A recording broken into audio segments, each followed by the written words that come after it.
ஜெபம் பண்ண கடவோம். காலம் நிறைவேற வந்தார், தந்தை வார்த்தை மைந்தனாய்,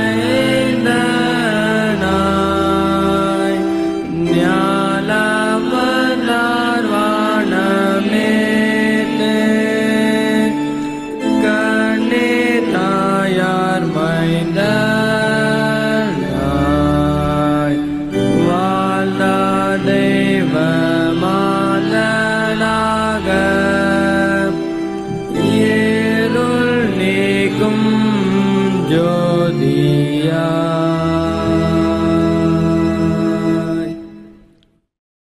நான் அவர்கள் துக்கத்தை சந்தோஷமாக மாற்றி அவர்களை தேற்றி அவர்கள் சஞ்சலம் நீங்க அவர்களை சந்தோஷப்படுத்துவேன்.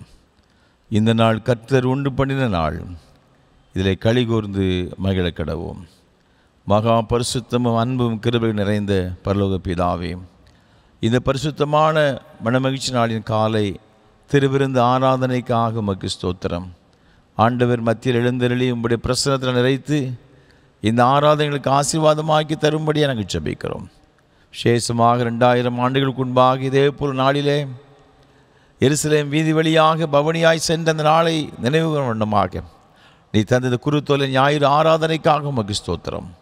ஆண்டவர் மத்தியில் எழுந்தருளி உங்களுடைய பிரசனத்தை நிறைத்து இந்த ஆராதனை எங்கள் ஒவ்வொருவருக்கும் ஆசீர்வாதமாக்கி தர வேண்டும் என்று மீட்பர் இயேசு கிறிஸ்துவின் மூலமாக ஜெபிக்கிறோம் பரிசுத்த பிதாவே, ஆமென். ஆராதனைக்கு ஆரம்பமாக ஆண்டோடைய பரிசுத்த நாமத்துக்கு மகிமை உண்டாக கீதம் 130 பாமாலை 92 பாடவும். ஓசன்னா பாலர் பாடும் ராஜாவாம் மீட்பர்க்கே. கீதம் 130 பாமாலை 92 பாடவும்.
ஜெபம் பண்ண கடவோம்.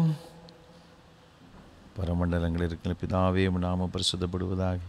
ராஜ்யம் வருவதாக, உம்முடைய சித்தம் பரமண்டலத்தில் செய்யப்படுவது போல பூமியிலே செய்யப்படுவதாக. அன்றென்றுள்ள எங்கள் அப்பத்தை இன்று தாரும். எங்களுக்கு விரோதமாய் குற்றம் செயல்களை நாங்கள் மன்னிக்கிறது போல எங்கள் குற்றங்களுக்கு மன்னி எங்கள் சோதனையில் பிரவேசிக்கப்படாமல் தீவிர எங்களை ரட்சித்துக் கொள்ளும். ஆமேன். எல்லா இருதயங்களையும் எல்லா விருப்பங்களையும் எல்லா ரகசியம் அறிந்திருக்கிற சர்வவல்லமையுள்ள தேவனே, நாங்கள் தேவரிடத்தில் பரிபூரணமாய் அன்பு கூறவும் அது பரிசுத்த நாமத்தை உத்தமமாய் மயப்படுத்தவும் எங்கள் கர்த்தராகிய கிறிஸ்து நிமித்தம் பரிசுத்த ஆவியை ஏவுதலால் எங்கள் இருதயங்களை சிந்தனைகளை சுத்தம் பண்ணியருளோ.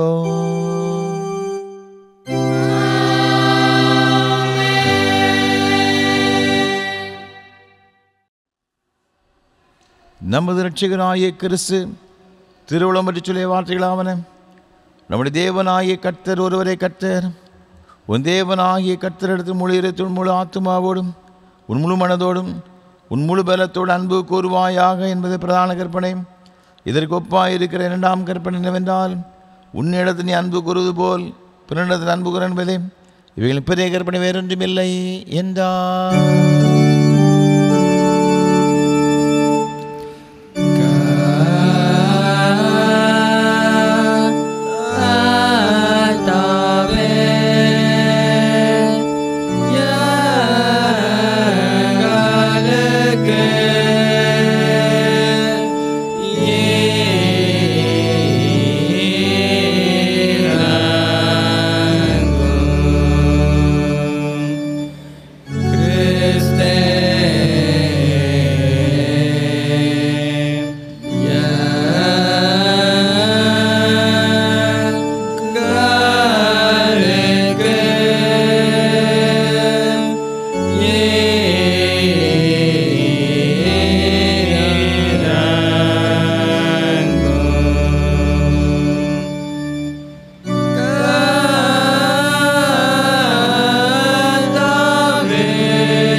உயிர்த்தெழுந்த திருநாளுக்கு முன்வரும் குருத்தோலை ஞாயிற்றுக்குரிய சிறுகு ஜபம். எங்கள் பரிசுத்தமுள்ள பிதாவே, முதுகுமாரன் இயேசு கிறிஸ்து எருசலேம் வீதியில் கழுதைக்குட்டியில் பவனியாக வந்தாரே, உம்முடைய பரிசுத்த நாமத்தை நாங்கள் தொழுது கொள்கிறோம். உம்மை ராஜாவாக, மேசியாவாக, நீதி உள்ளவராக, ரட்சிக்கிறவராக கண்டுகொள் அருள் புரியும். உம்முடைய ஜனங்கள் வேண்டிக் கொண்டபடி ஓசன்னா என கூவி அழைத்து கர்த்தர் அருளும் ரட்சிப்பை பெற்றுக்கொள்ள பூரணமாக மனம் திரும்ப அருள் புரிய வேண்டுமென்று ஆண்டவர் இயேசு கிறிஸ்து மூலமாய் வேண்டிக் கொள்கிறோம்.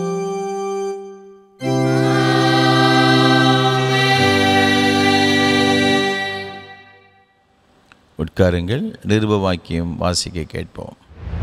வாசிக்கும்படியாக குறிக்கப்பட்டுள்ள நிருப வாக்கியம் அப்போஸ்தலனாகிய பரிசுத்த பவுல் கொரிந்தியர் திருச்சபைக்கு எழுதின முதலாவது நிருபம் 3ஆம் அதிகாரம் 16ஆம் வசனம் முதல் 23ஆம் வசனம் வரை. 1 கொரிந்தியர் 3ஆம் அதிகாரம் 16ஆம் வசனம் முதல். நீங்கள் தேவனுடைய ஆலயமாய் இருக்கிறீர்கள் என்றும் தேவனுடைய ஆவி உங்களில் வாசமாய் இருக்கிறார் என்றும் அறியாதிருக்கிறீர்களா? ஒருவன் தேவனுடைய ஆலயத்தை கெடுத்தால் அவனை தேவன் கெடுப்பார். தேவனுடைய ஆலயம் பரிசுத்தமாய் இருக்கிறது, நீங்களே அந்த ஆலயம். ஒருவனும் தன்னைத்தானே வஞ்சியாதிருப்பானாக. இவ்வுலகத்திலே உங்களில் ஒருவன் தன்னை ஞானி என்று எண்ணினால் அவன் ஞானியாகும்படிக்கு பைத்தியக்காரனாக கடவன். இவ்வுலகத்தின் ஞானம் தேவனுக்கு முன்பாக பைத்தியமாயிருக்கிறது. அப்படியே ஞானிகளை அவர்களுடைய தந்திரத்திலே பிடிக்கிறார் என்றும் ஞானிகளுடைய சிந்தனைகள் வீணாய் இருக்கிறதென்று கர்த்தர் அறிந்திருக்கிறார் என்றும் எழுதியிருக்கிறது. இப்படி இருக்க ஒருவனும் மனுஷரை குறித்து மேன்மை பாராட்டாதிருப்பானாக. எல்லாம் உங்களுடையதே. பவுலாகிலும் அப்பொல்லோவாகிலும் கேபாவாகிலும் உலகமாகிலும் ஜீவனாகிலும் மரணமாகிலும் நிகழ் காரியங்களாகிலும் வரும் காரியங்களாகிலும் எல்லாம் உங்களுடையது. நீங்கள் கிறிஸ்துவினுடையவர்கள், கிறிஸ்து தேவனுடையவர் என்பது. நிருப வாக்கியம் வாசித்து முடிந்தது. சுவிசேஷ வாக்கியத்திற்காக நாம் யாவரும் எழுந்து நிற்போம்.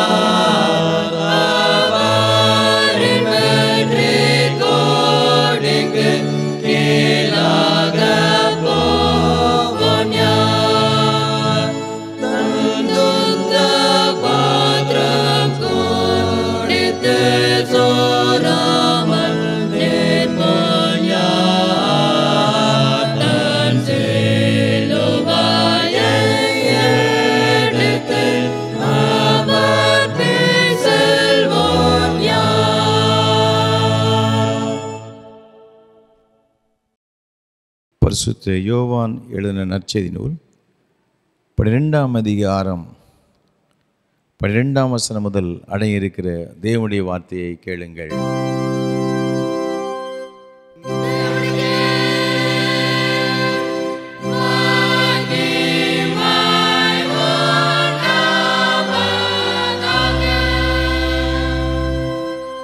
பரிசுத்த யோவான் எழுதின நற்செய்தி நூல் 12ஆம் அதிகாரம் 12ஆம் வசனம் முதல் அடங்கியிருக்கிற தேவனுடைய வார்த்தையை கேளுங்கள்.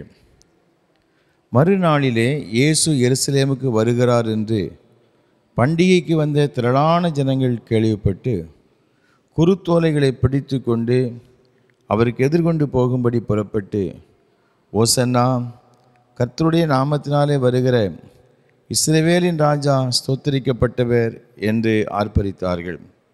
அல்லாமலும், சீயோன் குமாரத்தியே, பயப்படாதே, உன் ராஜா கழுதை குட்டியின் மேல் ஏறி வருகிறார் என்று எழுதியிருக்கிற பிரகாரமாக இயேசு ஒரு கழுதை குட்டியை கண்டு அதன் மேல் ஏறி போனார். இவைகளை அவருடைய சீஷர்கள் துவக்கத்திலே அறியவில்லை. இயேசு மகிமை அடைந்த பின்பு இப்படி அவரை குறித்து எழுதியிருக்கிறதையும் தாங்கள் இப்படி அவருக்கு செய்ததையும் நினைவு கூர்ந்தார்கள். அன்றையும் அவருடனே கூட இருந்த ஜனங்கள் அவர் லாசருவை கல்லறையிலிருந்து வெளியே வரவழைத்து அவனை உயிரோடே எழுப்பினார் என்று சாட்சி கொடுத்தார்கள். அப்படிப்பட்ட அற்புதத்தை அவர் செய்தார் என்று ஜனங்கள் கேள்விப்பட்டதினால் அவர்கள் அவருக்கு எதிர்கொண்டு போனார்கள். அப்பொழுது பரிசேயர் ஒருவரை ஒருவர் நோக்கி, நீங்கள் செய்கிறதெல்லாம் வீணென்று அறிகிறதில்லையா? இதோ உலகமே அவனுக்கு பின் சென்று போயிற்றே என்றார்கள் என்பது.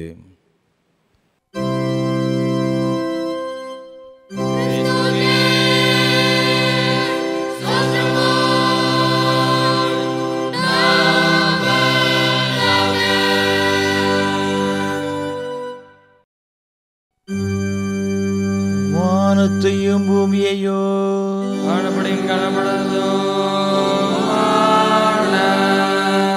எல்லாவற்றையும் படைத்தவராக இருக்கிற சர்வபிதாவாகிய ஒரே தேவனை விசுவாசிக்கிறேன்.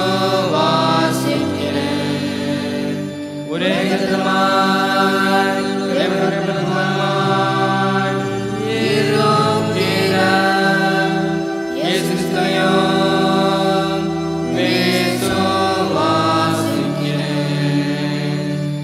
அவர் சகல குணம் உண்டாவதற்கு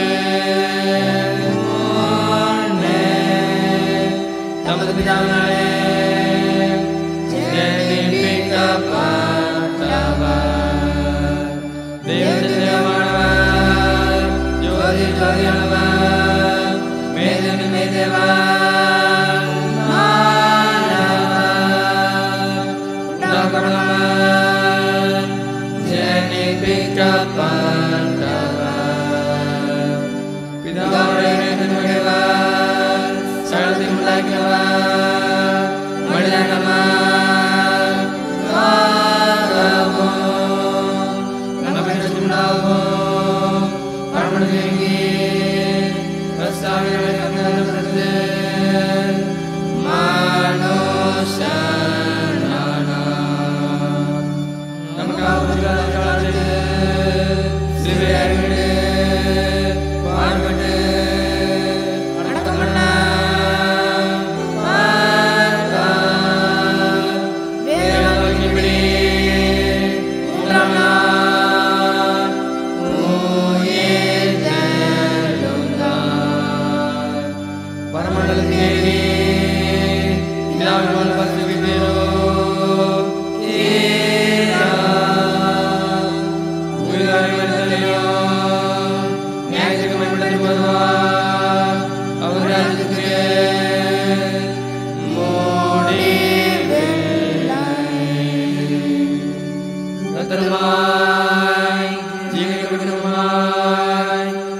ஆண்டவருடைய வார்த்தையை கேட்பதற்கு ஆயத்தமாக கீதம் 131 பாமாலை 94 பாடுவோம்.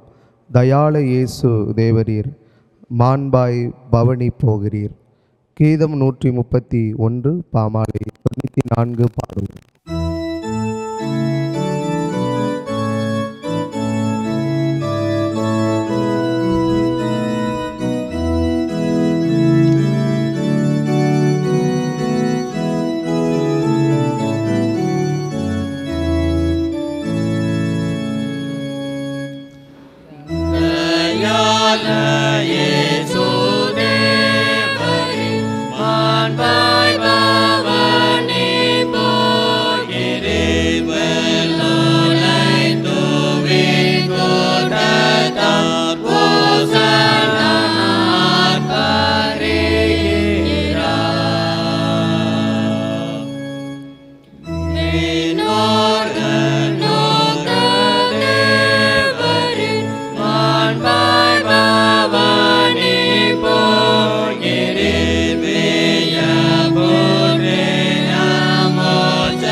உட்காருங்கள்.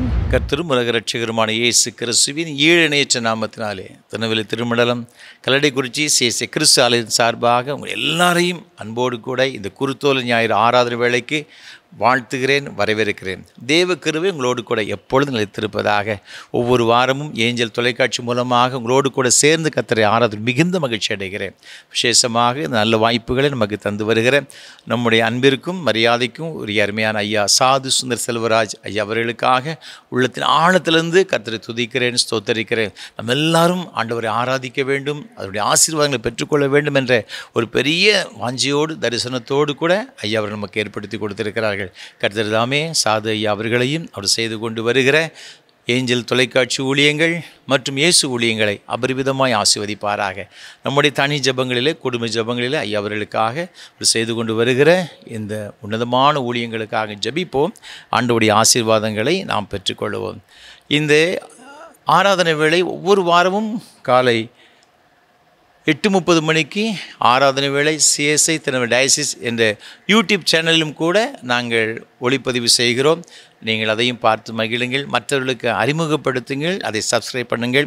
ஆண்டவருடைய ஆசீர்வாதங்களை பெற்றுக்கொள்ள உங்களை அன்போடு நான் கேட்டுக்கொள்கிறேன். ஒவ்வொரு வாரமும் இந்த ஆராதனை வேளை ஊழியத்தை நாங்கள் மிகுந்த பிரயாசப்பட்டு அதிக ஜபத்தோடு கூட நாங்கள் செய்து கொண்டு வருகிறோம்.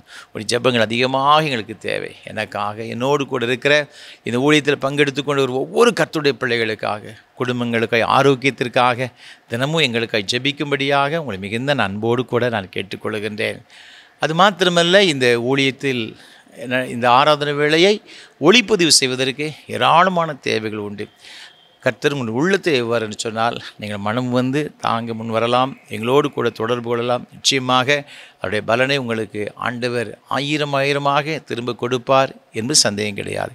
இந்த ஆராதனை வேளை அநேக மக்களுக்கு குறிப்பாக வயோதிப நிலைமை இருக்கிற அருமையான பெற்றோர்களுக்கு, அது மாத்திரமல்ல அயல் நாடுகளில் ஆலயத்துக்கு செல்ல முடியாத அநேக பிள்ளைகள் இருக்கிறாங்க. மற்றும் சின்ன சின்ன கிராமங்களில் இருக்கிற பிள்ளைகள், கிறிஸ்து அறியாத மக்களுக்கு கூட இதன் மூலமாக ஆசீர்வதிக்கப்படுகிறார்கள். அநேக அவர்களுடைய தொலைபேசி மூலமாக இதை நான் கேட்டு கர்த்தரை மகிமைப்படுத்துகிறேன். உண்மையாகவே இது அநேக பிரயோஜனமாக இருப்பது எண்ணி நான் கர்த்தரை துதிக்கிறேன். ஆகவே நிச்சயமாக நீங்கள் கொடுக்கிற இந்த உதவி செய்கிற உதவியானது அநேகருக்கு பிரயோஜனமாக இருக்கும் என்று சந்தேகம் கிடையாது. தொடர்ந்து ஜெபியுங்கள். கர்த்தருடைய ஊழியத்தை தாங்க முன் வாருங்கள். ஆண்டவர் ஆசீர்வதிப்பார். இந்த நாளிலும் கூட இந்த அருமையான ஆராதனை வேளையை நமக்கு ஒளிப்பதிவு செய்வதற்கு உதவி செய்த கோயம்புத்தூரை சார்ந்த திரு ஜெயபாண்டியன், திருமதி ஆனி ஜெயபாண்டியன், இந்த அருமையான குடும்பத்தினருக்காக கர்த்தர் அதிகமாக துதிக்கிறேன், ஸ்தோத்தரிக்கிறேன். நம்முடைய ஊழியத்தை அதிகமாக நேசிக்கிறவர்கள் நமக்காக ஜெபிக்கின்ற அந்த அருமையான குடும்பத்தை கர்த்தர் அபரிவிதமாய் ஆசீர்வதிப்பாராக. தேவனுக்கு கொடுத்த அருமையான 2 பிள்ளைகளுக்காக ஆண்டவர் அதிகமாக துதிக்கிறேன். அவருடைய மூத்த மகன் மிஸ்டர் ஆஷ்லே, அவருடைய அன்புக்குரிய துணைவியார் திருமதி மேரி எலிசபெத் அவர்களுக்காக ஆண்டவர் துதிக்கிறேன். தேவனுக்கு கொடுத்த அவருடைய 2 பிள்ளைகள் கிறிஸ்டினா ஜாஷுவாவுக்காக ஆண்டவர் துதிக்கிறேன். கர்த்தர் அருமையான குடும்பத்தினரை ஆசீர்வதிப்பாராக. அதேபோல் அவருடைய 2வது மகன் மிஸ்டர் ஆண்ட்ரூ, மிஸ்ஸஸ் ஆலின் எஸ்தர், இந்த அருமையான குடும்பத்தினருக்காக ஆண்டவர் துதிக்கிறேன். தேவனுக்கு கொடுத்த அருமையான 2 பிள்ளைகள் அபிஷேக், இந்த 2 பிள்ளைகளுக்காக ஆண்டவர் துதிக்கிறேன். கர்த்தர் தாமே இந்த அருமையான பிள்ளைகளுக்கு வேண்டிய எல்லா நன்மையான ஈவுகளையும் பரத்திலிருந்து கட்டளையிட்டு அவர்களை ஆசீர்வதிப்பாராக.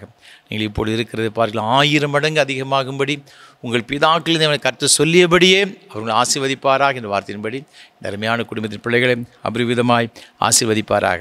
அது மாத்திரமல்ல, இந்த அருமையான ஆராதனை வேளையை நமக்கு ஆண்டவருடைய செய்தியை கொடுக்கும்படியாக நம்ம மத்தியில் இதே கல்லடைக்குறிச்சி சிஎஸ்ஐ கிறிஸ்து ஆலய சபையின் மூலமாக சிறு வயதிலிருந்தே கர்த்தருடைய கிருபைகள் நிறைவாய் பெற்று வாலிப வயதிலே தன்னை ஆண்டவருக்கென்று அர்ப்பணித்த அருமையான போதகர் ரெவரண்ட் சுரேஷ் பாபு அவர்கள் இந்த நாளிலும் கூட அமெரிக்க ஐக்கிய தேசத்தில் அவர்கள் சியாட்டில் தமிழ் அசம்பிளி என்ற அருமையான ஒரு திருச்சபையில் போதகராக இருந்து அங்குள்ள மக்களுக்கு கர்த்தருடைய ஊழியத்தை வைராக்கியமாக செய்து கொண்டு வருகிறார்கள். அவர்கள் மத்தியில் வந்திருந்து ஆண்டவருடைய செய்தியை கொடுப்பது ஒரு பெரிய மகிழ்ச்சியான ஒரு காரியம். கர்த்தர் வல்லமையாக பயன்படுத்தப்பட்டு வருகின்ற ஒரு சிறந்த ஒரு போதகர். இந்த நாளிலும் அவர்கள் நமக்கு ஆண்டவருடைய செய்தி கொடுக்க இருக்கிறார்கள். நாம் ஜெபத்தோடு கூட காத்திருப்போம், ஆண்டவருடைய வார்த்தைகளை கேட்போம், ஆண்டவருடைய ஆசீர்வாதங்களை பெற்றுக்கொள்வோம். அப்படிப்பட்ட கிருபைகளை கர்த்தர் தாமே நம்ம ஒவ்வொருவருக்கும் தருவாராக. ஆமென். கர்த்தரும் இரட்சகருமாகிய இயேசு கிறிஸ்துவின் இனிதான நாமத்திலே உங்கள் எல்லாருக்கும் என்னுடைய அன்பின் வாழ்த்துக்கள். இந்த நாளிலும் கூட கர்த்தருடைய செய்திக்கு ஆதாரமாக பரிசுத்த மார்க்கு எழுதின சுவிசேஷம் 11வது அதிகாரம் 1 முதல் 10 வசனங்களை நாம் வாசித்து அதிலிருந்து வருகிற உண்மைகளை நாம் தியானித்து ஜெபிக்க நான் விரும்புகிறேன். கையில் வேத புத்தகத்தை எடுத்து வைத்துக் கொள்ளும்படியாக உங்களை அன்போடு கூட நான் ஞாபகப்படுத்துகிறேன். நீங்கள் ஒருவேளை உங்கள் வீட்டில் இருந்து இந்த செய்தியை கேட்டுக்கொண்டிருக்கலாம், அல்லது ஒருவேளை நீங்கள் பயணத்தில் இருக்கிற இடத்துல இருந்து நீங்கள் செய்தியை கேட்டுக்கொண்டிருக்கலாம். ஆனால் கர்த்தர் உங்களோடு கூட பேசும்படியாக உங்களுடைய வேத வசனத்தை எடுத்து நீங்கள் வைத்து அதற்காக ஆயத்தமாகும்படியாக உங்கள் அன்போடு கூட நான் வேண்டிக் கொள்ளுகிறேன். ஒரு நிமிஷம் கர்த்தர் இந்த செய்தியின் மூலமாக நம்மோடு கூட பேச வேண்டும் என்று சொல்லி நாம் ஜெபித்து அதன் பின்பு செய்திக்குள்ளாக கடந்து போகலாம். நாம் ஜெபிக்கலாம். கர்த்தாவே, நாங்கள் உம்மை நன்றியோடு ஸ்தோத்திரிக்கிறோம். இந்த நாளை கர்த்தர் ஏற்படுத்தி தந்ததற்காக உமக்கு ஸ்தோத்திரம் அப்பா. கர்த்தருடைய வார்த்தைகள் உண்மையுள்ள வார்த்தைகள், அவைகள் இருபுறமும் கருக்குள்ள பட்டயத்தை பார்க்கலும் கருக்குள்ளவைகள் தகப்பனே. அதற்காக நாங்கள் உம்மை நன்றியோடு ஸ்தோத்திரிக்கிறோம். உம்முடைய வார்த்தை ஒரு பொழுதும் வெறுமையாக திரும்புவதில்லை. இப்பொழுது கர்த்தர் உம்முடைய வார்த்தைகள் மூலமாய் எங்களோடு கூட பேசுவீராக. கர்த்தாவே, தேவரீர் பேசும், நாங்கள் கேட்கிறோம். இயேசு கிறிஸ்துவின் பரிசுத்த நாமத்தில் ஜெபிக்கிறோம் பிதாவே, ஆமேன். பரிசுத்த மார்க்கு எழுதின சுவிசேஷத்திலே 11வது அதிகாரம் 9-10 வசனங்களிலே நாம் இந்த வசனங்களை நாம் வாசிக்கிறோம். வேதம் சொல்லுகிறது, இயேசு கிறிஸ்து எருசலேமுக்குள்ளாக வரும் பொழுது நடந்த ஒரு காரியத்தை விவரித்து சொல்லுகிறது. முன் நடப்பாரும் பின் நடப்பாரும் ஓசன்னா, கர்த்தருடைய நாமத்தினாலே வருகிறவர் ஸ்தோத்தரிக்கப்பட்டவர். கர்த்தரின் நாமத்தினாலே வருகிற நம்முடைய பிதாவாகிய தாவீதின் ராஜ்யம் ஆசீர்வதிக்கப்படுவதாக உன்னதத்திலே ஓசன்னா என்று சொல்லி ஆர்ப்பரித்தார்கள். இயேசு கிறிஸ்து எருசலேம் நகரத்திற்குள்ளாக தேவாலயத்திற்கு வரும்படியாக வருகிற வழியிலே நடந்த ஒரு யாத்திரையின் காரியத்தை நாம் இப்பொழுதிலே வாசித்து பார்க்கிறோம். இதை குறிப்பிட்ட அத்தியாயத்தை நாம் வாசித்து பார்க்கும் பொழுது இயேசு கிறிஸ்து எருசலேமுக்கு வருகிறார் என்பதை குறித்து நாம் அறிந்து கொள்ளலாம். இது இயேசு கிறிஸ்துக்கு முதல் முறையாக எருசலேமுக்கு வந்த ஒரு பயணம் அல்ல. இயேசு கிறிஸ்து கலிலேயா என்கிற இடத்துல இருந்து, அதாவது இஸ்ரவேல் தேசத்தின் எல்லையில் இருக்கிற கலிலேயா தேசத்திலே இருந்து, அதன் தென்புறத்தில் இருக்கிற யூதேயா தேசத்திலே இருக்கிற எருசலேமுக்கு அடிக்கடி பயணம் செய்வது வழக்கமாக இருந்தது. பல முறை தன்னுடைய ஊழியத்தின் காரியங்களிலே அவர் அப்படியான பயணத்தை மேற்கொண்டு எருசலேம் தேவாலயத்திற்கு வந்தது உண்டு. யோசித்து பார்க்கும் பொழுது, அவர் சிறு பிள்ளையாக இருந்த பொழுது, அவருக்கு 12 வயதான பொழுது அவர்கள் எருசலேம் தேவாலயத்திற்கு வந்தார்கள். தன்னுடைய தாய் தகப்பனோடு கூட அந்த எருசலேம் தேவாலயத்துக்கு வந்து அங்கே உள்ள வேத பாரகரை வினாவவும் தர்க்கிக்கவும் அவளோடு கூட பேசவும் தொடங்கினார் என்று வேதம் நமக்கு கற்றுத்தருகிறது. ஆகவே எருசலேம் தேவாலயத்திற்கு வருவது இது இயேசுவுக்கு முதல் முறை அல்ல. ஆனால் பல முறைகளில் வந்திருந்தாலும் இந்த குறிப்பிட்ட முறையிலே இயேசு கிறிஸ்து எருசலேமுக்கு வருகிறது ஒரு சிறப்பான ஒரு பயணமாய் கருதப்படுகிறது. ஏனென்று சொன்னால், அதுதான் அவர் இந்த உலகத்தில் இருந்த பொழுது அவர் செய்த ஊழியத்தின் கடைசி ஒரு பயணமாக இருந்தது. சிலுவையிலே தன்னுடைய மரணத்தை ஏற்றுக்கொள்ளுகிற நாட்களுக்கு முன்பாக, சிலுவையிலே பிதாவுக்கு தன்னுடைய கரங்களை ஜீவனை அர்ப்பணிப்பதற்கு முன்பாக இயேசு கிறிஸ்து எருசலேமுக்கு வந்த ஒரு முக்கியமான பயணமாக இருந்தபடியினாலே இதை குறித்து அதிகமாக நாம் தியானிக்க வேண்டியது அவசியமாக இருக்கிறது. அப்படியாக இயேசு கிறிஸ்து எருசலேம் தேவாலயத்திற்கு வந்து கொண்டிருந்த பொழுது என்ன நடந்ததாம்? ஒரு திரள் கூட்டமான ஜனங்கள் இயேசுவோடு நடந்து வந்தார்கள். அவர்கள் இயேசுக்கு முன்பாகவும் பின்பாகவும் நடந்து வந்து, ஓசன்னா, கர்த்தரின் நாமத்தினாலே வருகிறவர் ஸ்தோத்தரிக்கப்பட்டவர் என்று சொல்லி, தாவீதின் குமாரனுக்கு ஓசன்னா என்று பாடினார்கள், ஆர்ப்பரித்தார்கள் என்று நாம் பார்க்கிறோம். திரளான ஜனங்கள் இருந்தார்கள். அதில் அநேகர் அற்புதங்களை கண்டதினாலே இயேசு கிறிஸ்துவை பார்க்க வேண்டும் என்று வந்திருக்கலாம். சிலர் ஒருவேளை இயேசு கிறிஸ்து வருகிறாரே, ஏதோ கூட்டத்தில் ஏதோ சத்தம் கேட்கிறது என்று சொல்லி வேடிக்கை பார்ப்பதற்காக வந்திருக்கலாம். சிலர் சீஷர்களாக இருந்திருக்கலாம். ஆனாலும் ஏதோ திரளான கூட்டமான ஜனங்கள் வந்திருந்தார்கள். அவர்கள் எல்லாரும் இயேசுவை அப்படியாக வாழ்த்தி பாடும்படியாக அவர்கள் கூடி வருகிறார்கள். ஏன் அப்படி நடந்தது? இயேசு கிறிஸ்து இந்த முறை எருசலேமுக்கு வரும் பொழுது அவர் அதற்கு முந்தின தினம் பெத்தானியா என்கிற கிராமத்திலே மரியாள், மார்த்தாள் என்கிற சகோதரிகள் வீட்டிலே தங்கியிருந்தார். அதன் பின்பு அதிகாலையிலே எழும்பி அவர் எருசலேமுக்கு பயணமாக வந்து கொண்டிருக்கிறார். எருசலேமிலிருந்து 5 மைல் தூரம்தான் இருக்கும். அவ்வளவு தூரத்தை கடந்து வர வேண்டும். அப்படி வரும் பொழுது இயேசு வழக்கமாக போவதைப் போல அவர் நடந்து எருசலேமுக்கு வராதபடி அவர் தம்முடைய சீஷர்கள் 2 பேரை அழைத்து, உங்களுக்கு எதிரே இருக்கிற கிராமத்துக்கு போங்கள், அங்கே நீங்கள் பிரவேசிக்கும் பொழுது ஒரு கழுதையையும், அந்த கழுதையின் பக்கத்திலே ஒருவரும் 20 வரை ஒரு காலம் ஏறிராத ஒரு கழுதை குட்டியையும் கட்டியிருக்க காண்பீர்கள். அந்த குட்டியை அவிழ்த்து கொண்டு இடத்திலே கொண்டு வாருங்கள். யாராகிலும் உங்களுக்கு எதாகிலும் சொன்னால் இது ஆண்டவருக்கு வேண்டும் என்று சொல்லுங்கள், அப்பொழுது அவன் உங்களை அனுப்பி விடுவான் என்று சொல்லி இயேசு கிறிஸ்து தம்முடைய சீஷர்களை அனுப்பி விடுகிறார். அப்படியாக சீஷர்கள் இயேசு சொன்னபடியாக அந்த கிராமத்துக்குள்ளாக வருகிறார்கள். இயேசு சொன்னபடியாக 2 அந்த ஒரு கழுதையையும் கழுதை குட்டியையும் கட்டியிருக்கிறதை காண்கிறார்கள். அந்த குட்டியை அவிழ்த்த பொழுது அந்த கழுதை உடையவர்கள் எதற்காக அதை அவிழ்க்கிறீர்கள் என்று கேட்ட பொழுது இது ஆண்டவருக்கு வேண்டும் என்று சொன்னார்கள். உடனடியாக அனுப்பி வைத்தார்கள். இயேசு கிறிஸ்து எல்லாவற்றையும் முன்கூட்டி அறிந்திருந்தார். அதற்கான காரியங்களை பிதாவானவர் ஏற்பாடு செய்திருந்தார். ஆகவே இயேசு கிறிஸ்து தன்னுடைய சீஷர்களை அனுப்பி அந்த கழுதை குட்டியை கொண்டு வரும்படியாக அவர் கற்றுக் கொடுத்தார். அவர்கள் கொண்டு வந்தார்கள். ஏன் அப்படி நடக்க வேண்டும்? ஏன் இயேசு நடந்து வரக்கூடாது? எப்பொழுதும் செய்வது போல ஏன் நடந்து எருசலேமுக்குள்ளாக வரக்கூடாது? இந்த காரியத்தில் விசேஷமாக ஒரு தீர்க்க தரிசன வசனத்தை நிறைவேற்றும்படியாக இயேசு கிறிஸ்து மனதலை கொண்டு அப்படியாக அவர் அந்த காரியத்தை கேட்டுக்கொண்டார் என்பதை நாம் அறிந்து கொள்ளலாம். சகரியா தீர்க்கதரிசியின் புஸ்தகம் 9வது அதிகாரம் 9வது வசனத்தில் இந்த காரியத்தை குறித்து பழைய ஏற்பாட்டிலே தெளிவாய் சொல்லப்பட்டிருக்கிறது.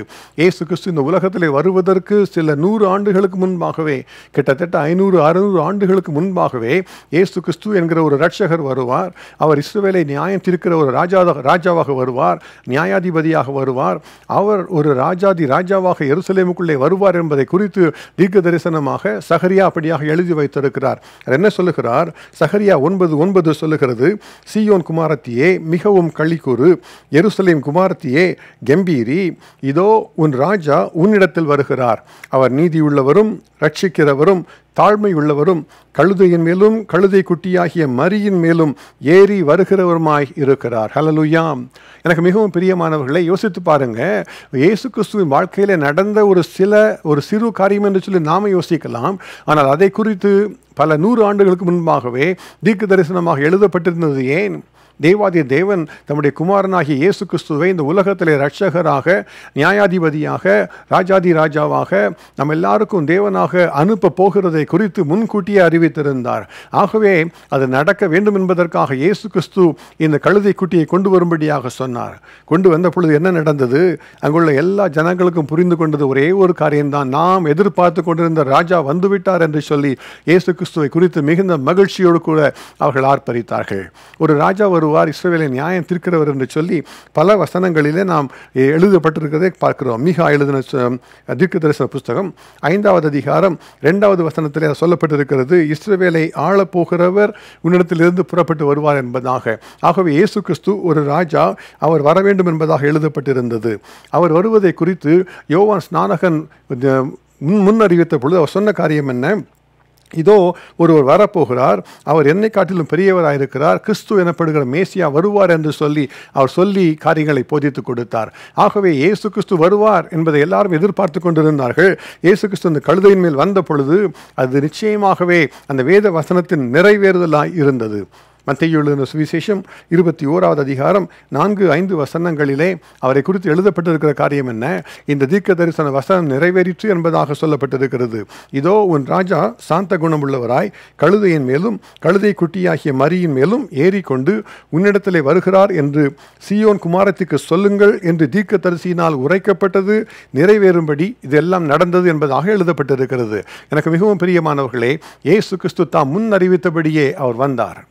அவர் எருசலேம் தேவாலயத்துக்குள்ளாக ஒரு ராஜாவாக, ஒரு நியாயாதிபதியாக அவர் கடந்து வந்தார். ஆகவே தான் அவர் முக்கியமான ஒரு பயணமாக இது கருதப்படுகிறது. பல முறைகளில் இயேசு கிறிஸ்து எருசலேமுக்கு வந்திருந்தாலும் இந்த முறை இயேசு கிறிஸ்து எருசலேமுக்கு வரும் பொழுது சில முக்கியமான காரியங்களை நிறைவேற்றுகிறவராக, அதை நிறைவேற்றி முடிக்கிறவராக அவர் அந்த எருசலேம் தேவாலயத்துக்குள்ளாக வந்தார். அவர் எதற்காக வந்து என்ன காரியங்களை வெளிப்படுத்தினார் இந்த குறிப்பிட்ட நாட்களில் என்பதை குறித்து ஒரு 3 காரியங்களை நான் உங்களோடு கூட பகிர்ந்து கொண்டு நான் ஜெபிக்க விரும்புகிறேன். நீங்கள் ஜெபத்தோடு காத்திருக்க வேண்டும். இயேசுவே என்னோடு கூட பேசும், என்னுடைய வாழ்க்கையில நான் கற்றுக்கொள்ள வேண்டியது என்ன என்று சொல்லி நீங்கள் ஜெபத்தோடு காத்திருக்கும் பொழுது கர்த்தர் இந்த வசனங்கள் மூலமாக உங்களோடு கூட பேசுவார். முதலாவதாக இயேசு கிறிஸ்து எருசலேமுக்குள்ளாக வந்த பொழுது என்ன நடந்தது? மத்தேயு எழுதின சுவிசேஷம் 21வது அதிகாரம் 12-13 வசனங்கள் இயேசு கிறிஸ்து இந்த முறையிலே எருசலேமுக்குள்ளாக வந்த பொழுது செய்தது என்ன என்பதை குறித்து எழுதப்பட்டிருக்கிறது. வேதம் சொல்லுகிறது, இயேசு தேவாலயத்திலே பிரவேசித்து ஆலயத்திலே விற்கிறவர்களும் கொள்ளுகிறவர்களும் ஆகிய யாவரையும் வெளியே துரத்தி காசுக்காரருடைய பலகைகளையும் புறா விற்கிறவர்களின் ஆசனங்களையும் கவிழ்த்து என்னுடைய வீடு ஜெப வீடு என்னப்படும் என்று எழுதியிருக்கிறது, நீங்களோ அதை கள்ளர் குகையாக்கினீர்கள் என்றார். இதை பார்க்கும் பொழுது இயேசு கிறிஸ்துவுக்கு வந்த ஒரு நீதியுள்ள ஒரு கோபத்தை குறித்து நாம் அறிந்து கொள்ளலாம். இயேசு கிறிஸ்து இந்த முறை எருசலேமுக்கு வந்த பொழுது அவர் ஒவ்வொரு முறையும் தேவாலயத்துக்கு வந்திருந்தாலும் கூட இந்த முறை விசேஷமாக தேவாலயத்தை பரிசுத்தப்படுத்தும்படியாக அவர் விரும்பினார். அங்கே இருந்த காசுக்காரர்களை பார்த்தார், புறா விற்கிறவர்களை பார்த்தார். அவர் சொன்ன காரியம் என்ன? என்னுடைய தேவாலயம், என்னுடைய ஆலயம் சகல ஜனங்களுக்கும் ஜெப வீடு என்று எழுதப்பட்டிருக்கிறது அல்லவா, நீங்களோ அதை கள்ளர் குகையாக்கினீர்களே என்று சொல்லி அவர்களை ஒரு கயிற்றினாலே சவுக்கை உண்டு பண்ணி அவளை துரத்தினார் என்பதாக வேதம் எழுதப்பட்டிருக்கிறது. ஆகவே இயேசு கிறிஸ்து எருசலேமுக்கு வந்ததன் நோக்கம் என்ன? ஒரு சுத்திகரிப்பு. இந்த நாளிலும் கூட அவர் ராஜாதி ராஜாவாக, தேவாதி தேவனாக, நம்முடைய வாழ்க்கையிலே சுத்திகரிப்பை அனுப்புகிறவராக இந்த நாளிலே தம்மை வெளிப்படுத்தி கொண்டிருக்கிறார். எனக்கு மிகவும் பிரியமானவர்களே, நம்முடைய வாழ்க்கையிலே தேவனுக்கேற்ற ஒரு பரிசுத்தம் இருக்குமானால் மாத்திரமே நாம் தேவனிடத்தில் நன்மைகளை பெற்றுக்கொள்ள முடியும், ஆசீர்வாதங்களை பெற்றுக்கொள்ள முடியும். வேதம் என்ன சொல்லுகிறது? உங்களை பரிசுத்தம் பண்ணிக்கொள்ளுங்கள், நாளைக்கு கர்த்தர் உங்கள் நடுவிலே அற்புதங்களை செய்வார் என்று வேதம் கற்றுத் தருகிறது. நாம் யோசித்து பார்க்க வேண்டும். தேவாதி தேவன் நம்முடைய வாழ்க்கையிலே ஒரு பரிசுத்தத்தை அனுப்பும்படியாக அவர் விரும்புகிறார். அதற்காகவே தான் அவர் இந்த உலகத்திற்குள்ளாக வந்தார். அவர் வந்த நாட்கள் என்ன? ஒரு பஸ்கா பண்டிகை ஆசரிக்கப்படுகிற நாட்களிலே இயேசு கிறிஸ்து எருசலேமுக்குள்ளாக வந்தார். ஆகவே அந்த பஸ்கா பண்டிகை நடக்கும் பொழுது இஸ்ரவேலர் என்ன செய்வார்கள் தெரியுமா? கிட்டத்தட்ட ஒரு வாரம் முழுவதும் வீட்டை சுத்திகரிப்பார்கள். எல்லாவற்றையும் பழைய புளித்த மாவையெல்லாம் புறம்பே தள்ளிவிட்டு புளிக்காத அப்பத்தினாலே, புளிப்பில்லாத அப்பத்தினாலே பண்டிகையை ஆசரிப்பது அவருடைய வழக்கமாக இருந்தது. அது ஒரு சுத்திகரிப்பின் நாட்கள். இந்த பண்டிகை நாட்கள் ஒரு சுத்திகரிப்பின் நாட்கள். எனக்கு மிகவும் பிரியமானவர்களே, இயேசு கிறிஸ்து கல்வாரி சிலுவையிலே தன்னுடைய ஜீவனை கொடுத்த நாளை நாம் நினைவு கூர்ந்து அவர் மரித்த நாளை ஒரு பெரிய வெள்ளிக்கிழமையாக அனுசரிக்கிற ஒரு பரிசுத்த வாரத்துக்குள்ளாக நாம் வந்திருக்கிறோம். இந்த நாளிலே நம்முடைய வாழ்க்கையில் பரிசுத்தம் உண்டா என்று நாம் யோசித்து பார்க்க வேண்டும். வேதம் என்ன சொல்லுகிறது? தேவாதி தேவன் நம்முடைய வாழ்க்கையில் எப்பொழுதும் பரிசுத்தமாக இருப்பதற்காக நாம் வேறு பிரிக்கப்பட்டவர்களாக இருக்க அவர் விரும்புகிறார். இந்த உலகத்தின் தேவனானவன் சாத்தான் என்று சொல்லுகிற எதிரியானவன் என்ன செய்கிறான்?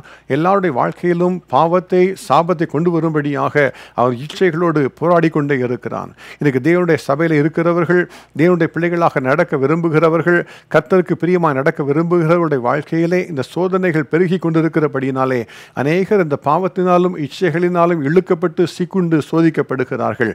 ஆனால் அதிலிருந்து ஒரு மாற்றத்தை கொண்டு வருவதற்காக இயேசு கிறிஸ்து மறுபடியுமாக அந்த ஆலயத்தில் ஒரு பரிசுத்தத்தை அனுப்பும்படியாகத்தான் அவர் இந்த உலகத்திலே அவர் கடந்து வந்தார். இன்றைக்கு உங்களுடைய வாழ்க்கையிலே ஒரு பரிசுத்தத்தை குறித்து யோசித்து பாருங்கள். தேவனை நோக்கி, கர்த்தாவே என்னுடைய வாழ்க்கையிலே ஒரு பரிசுத்தத்தை தாரும் என்று சொல்லி நீங்கள் ஜெபிக்கும் பொழுதுதான் கர்த்தர் உங்களுடைய வாழ்க்கையிலே அற்புதங்களை செய்ய முடியும். இஸ்ரவேல் கோத்திரங்களிலே ஆகான் என்கிற ஒரு மனிதன் இருந்தான்.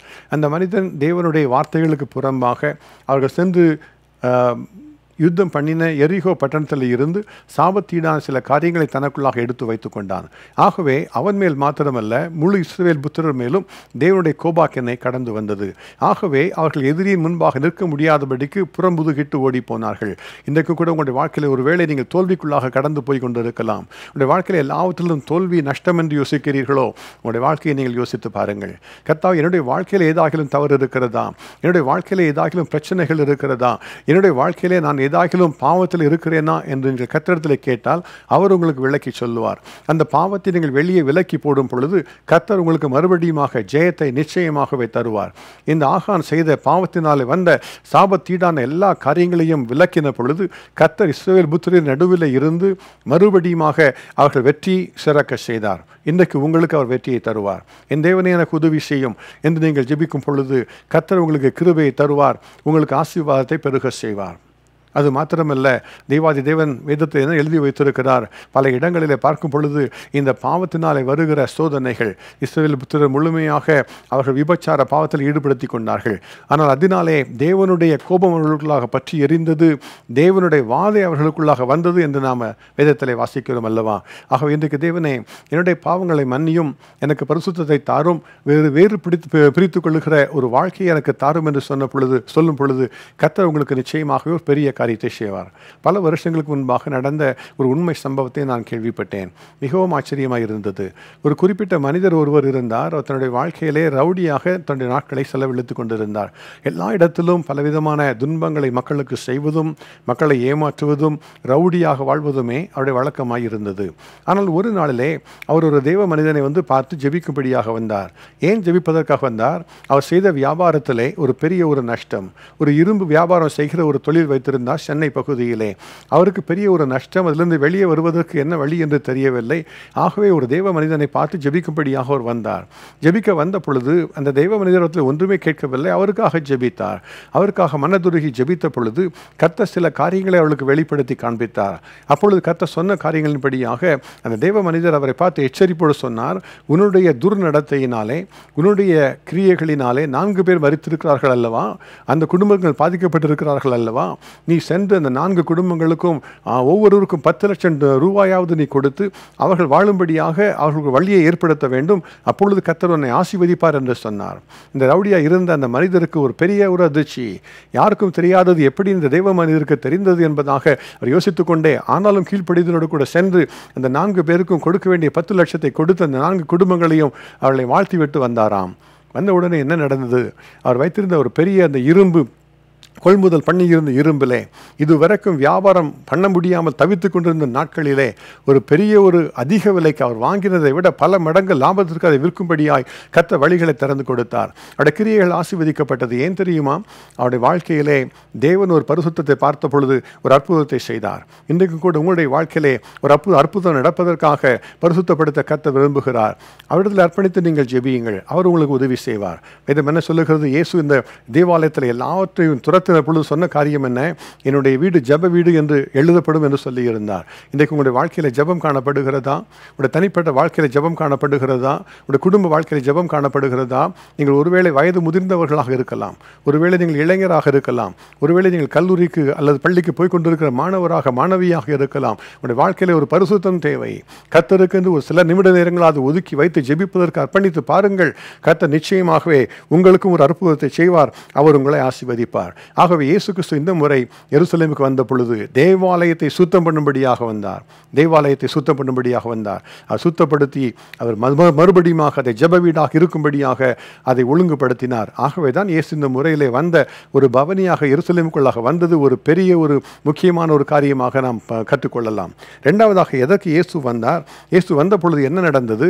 மத்தேயு எழுதின சுவிசேஷம் 21வது அதிகாரம் 14வது வசனம். மத்தேயு 21:14 சொல்லுகிறது, அப்பொழுது குருடரும் சப்பாணிகளும் தேவாலயத்திலே அவரிடத்திற்கு வந்தார்கள், அவர்களை சொஸ்தமாக்கினார். ஹல்லேலூயா.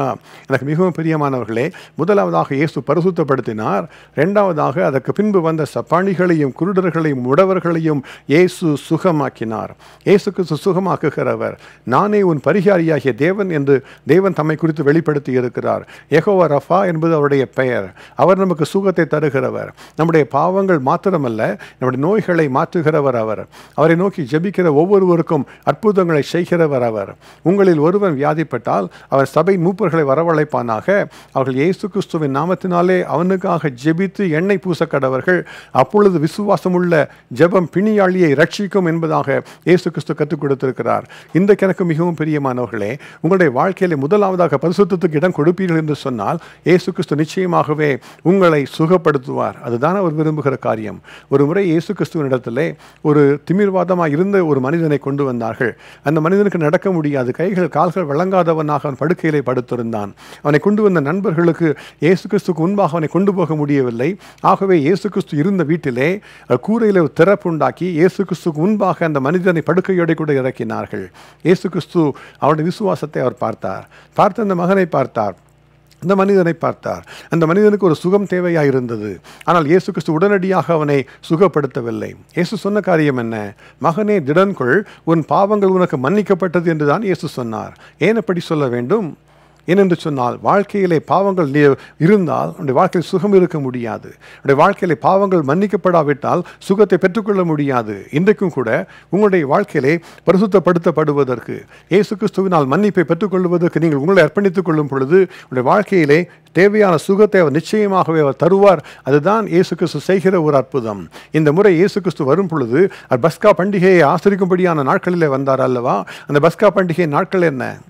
முதலாவதாக பஸ்கா பண்டிகை நடந்த நேரம் என்ன? இஸ்ரவேல் கோத்திரர் எல்லாரும் சேர்ந்து எகிப்தில் இருந்து வெளியே வருவதற்காக பல அற்புதங்களை தெய்வம் செய்ய பார்த்து கொண்டே இருந்தார்கள். கடைசியாக ஒரு வாதையை நான் அனுப்ப போகிறேன் என்று கர்த்தர் சொல்லியிருந்தார். மோசே தீர்க்கதரிசியின் மூலமாக கர்த்தர் அவளோடு கூட பேசினார். இந்த இரவிலே நான் எகிப்தியரின் தேசத்துக்குள்ளாக தேவர்களுக்குள்ளாக நான் நியாய தீர்ப்பை அனுப்ப போகிறேன். ஆகவே சங்கார தூதன் கிளம்பி வரப்போகிறான். ஆகவே நீங்கள் என்ன செய்ய வேண்டும்? இருக்கிற வீட்டிற்குள்ளாக இருந்து வாசல் நல்லை கால்களிலே நீங்கள் இப்போ ஒரு ஆட்டுக்குட்டியின் ரத்தத்தை பூசி நீங்கள் அதற்குள்ளாக இருந்து நீங்கள் காத்திருக்க வேண்டும். அந்த சங்காரம் கடந்து போகிற வரைக்கும் யாரும் வெளியே வர வேண்டாம் என்பதாக கட்டளையிட்டு இருந்தார்.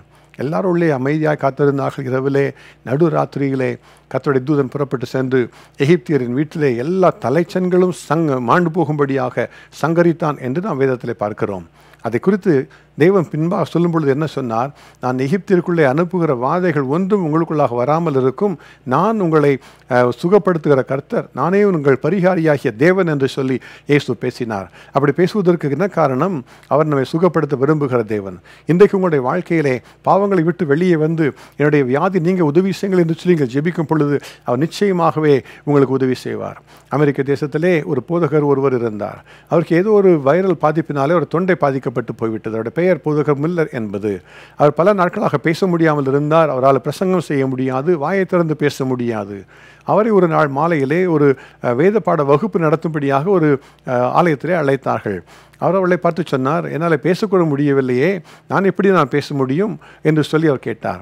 அவர்கள் சொன்னார்கள், நாங்கள் உங்களுக்காக நல்ல ஒலிபெருக்கு ஏற்படுத்தி தருகிறோம், நல்ல மைக்ரோஃபோன், ஸ்பெஷல் மைக்ரோஃபோன் உங்களுக்கு மாட்டி தருகிறோம், நீங்கள் பேசுங்கள், நீங்கள் ஜெபியுங்கள் என்று சொல்லி அழைத்து வந்தார்கள். அவரும் கூட மிகுந்த தயக்கத்தோடு தான் வந்திருந்தார். அந்த நாளில் அவர் வேதத்தை எடுத்து சங்கீதத்தை வாசிக்க ஆரம்பித்தார். அதில் வாசித்த காரியம் என்ன? அவர் தன்னை குறித்து வாசித்து பார்க்கும் பொழுது அவர் சொல்லுகிற அந்த சங்கீத புத்தகத்தில் உள்ள ஒவ்வொரு வசனங்களை வாசித்தார். என் ஆத்துமாவே கர்த்தரை ஸ்தோத்திரி, என் முழு உள்ளமே அவருடைய பரிசுத்த நாமத்தை ஸ்தோத்திரி, என் ஆத்துமாவே கர்த்தரை ஸ்தோத்திரி, அவர் பாவங்களை அக்கிரமங்களை எல்லாம் மன்னித்து உன் நோய்களை எல்லாம் குணமாக்கி என்கிற வார்த்தை வரும் பொழுது அவருக்கு வாசிப்பதற்கே மனமில்லை. எனக்கு இருக்கிற நோய் மாறவில்லையே, எனக்கு இருக்கிற அக்கிரமங்கள் மன்னிக்கப்பட்டு இருக்கிறது, என் பாவங்கள் மன்னிக்கப்பட்டு இருக்கிறது, ஆனாலும் எனக்கு இன்னும் சுகமில்லையே என்று சொல்லி யோசித்து கொண்டு அதை வாசிக்க ஆரம்பித்தார். என் நோய்களை எல்லாம் குணமாக்கி என்கிற வார்த்தை வாசித்த மாத்திரத்திலே அவருடைய தொண்டையில் ஒரு விடுதலை. உடனடியாக நன்றாக அவரால் பேச முடியும்படியான ஒரு நல்ல ஒரு சாக்கியத்தை அவர் பெற்றுக்கொண்டார். அதுதான் அன்றைக்கு பெரிய ஒரு அற்புதமாக கர்த்தருடைய வாழ்க்கையில் செய்த ஒரு காரியம். இன்றைக்கு எனக்கு மிகவும் பிரியமானவர்களே, உங்களுடைய வாழ்க்கையிலே பாவங்கள் மன்னிக்கப்பட்டிருக்கும் பொழுது கர்த்தர் நிச்சயமாகவே உங்களுக்கு ஒரு அற்புதத்தை செய்வார். அவர் உங்களை ஆசீர்வதிப்பார். இன்றைக்கு அதற்காகத்தான் அவர்கள் அழைத்திருக்கிறார், உங்களோடு கூட பேசி கொண்டிருக்கிறார். தகப்பனே, என்னுடைய பாவங்கள் நீங்கும்படி எனக்கு உதவி செய்யும் என்று நீங்கள் பாவம் மன்னிப்பிற்காக கெஞ்சும் பொழுது அவர் உங்களுடைய நோய்களையும் கூட குணமாக்கி அவர் உங்களை ஆசீர்வதிப்பார். கர்த்தரால் கூடாத அதிசயமான காரியம் ஒன்றுமில்லை. என்ன வியாதியாக இருந்தாலும் அவர் மாற்றுவாராகவே. இந்த நேரத்திலே, இந்த நாளிலே இங்கே ஜெபிக்க ஆரம்பியுங்கள். என்னுடைய பாவங்களை மன்னியும், என்னுடைய நோய்களை குணமாக்கும் என்று சொல்லி.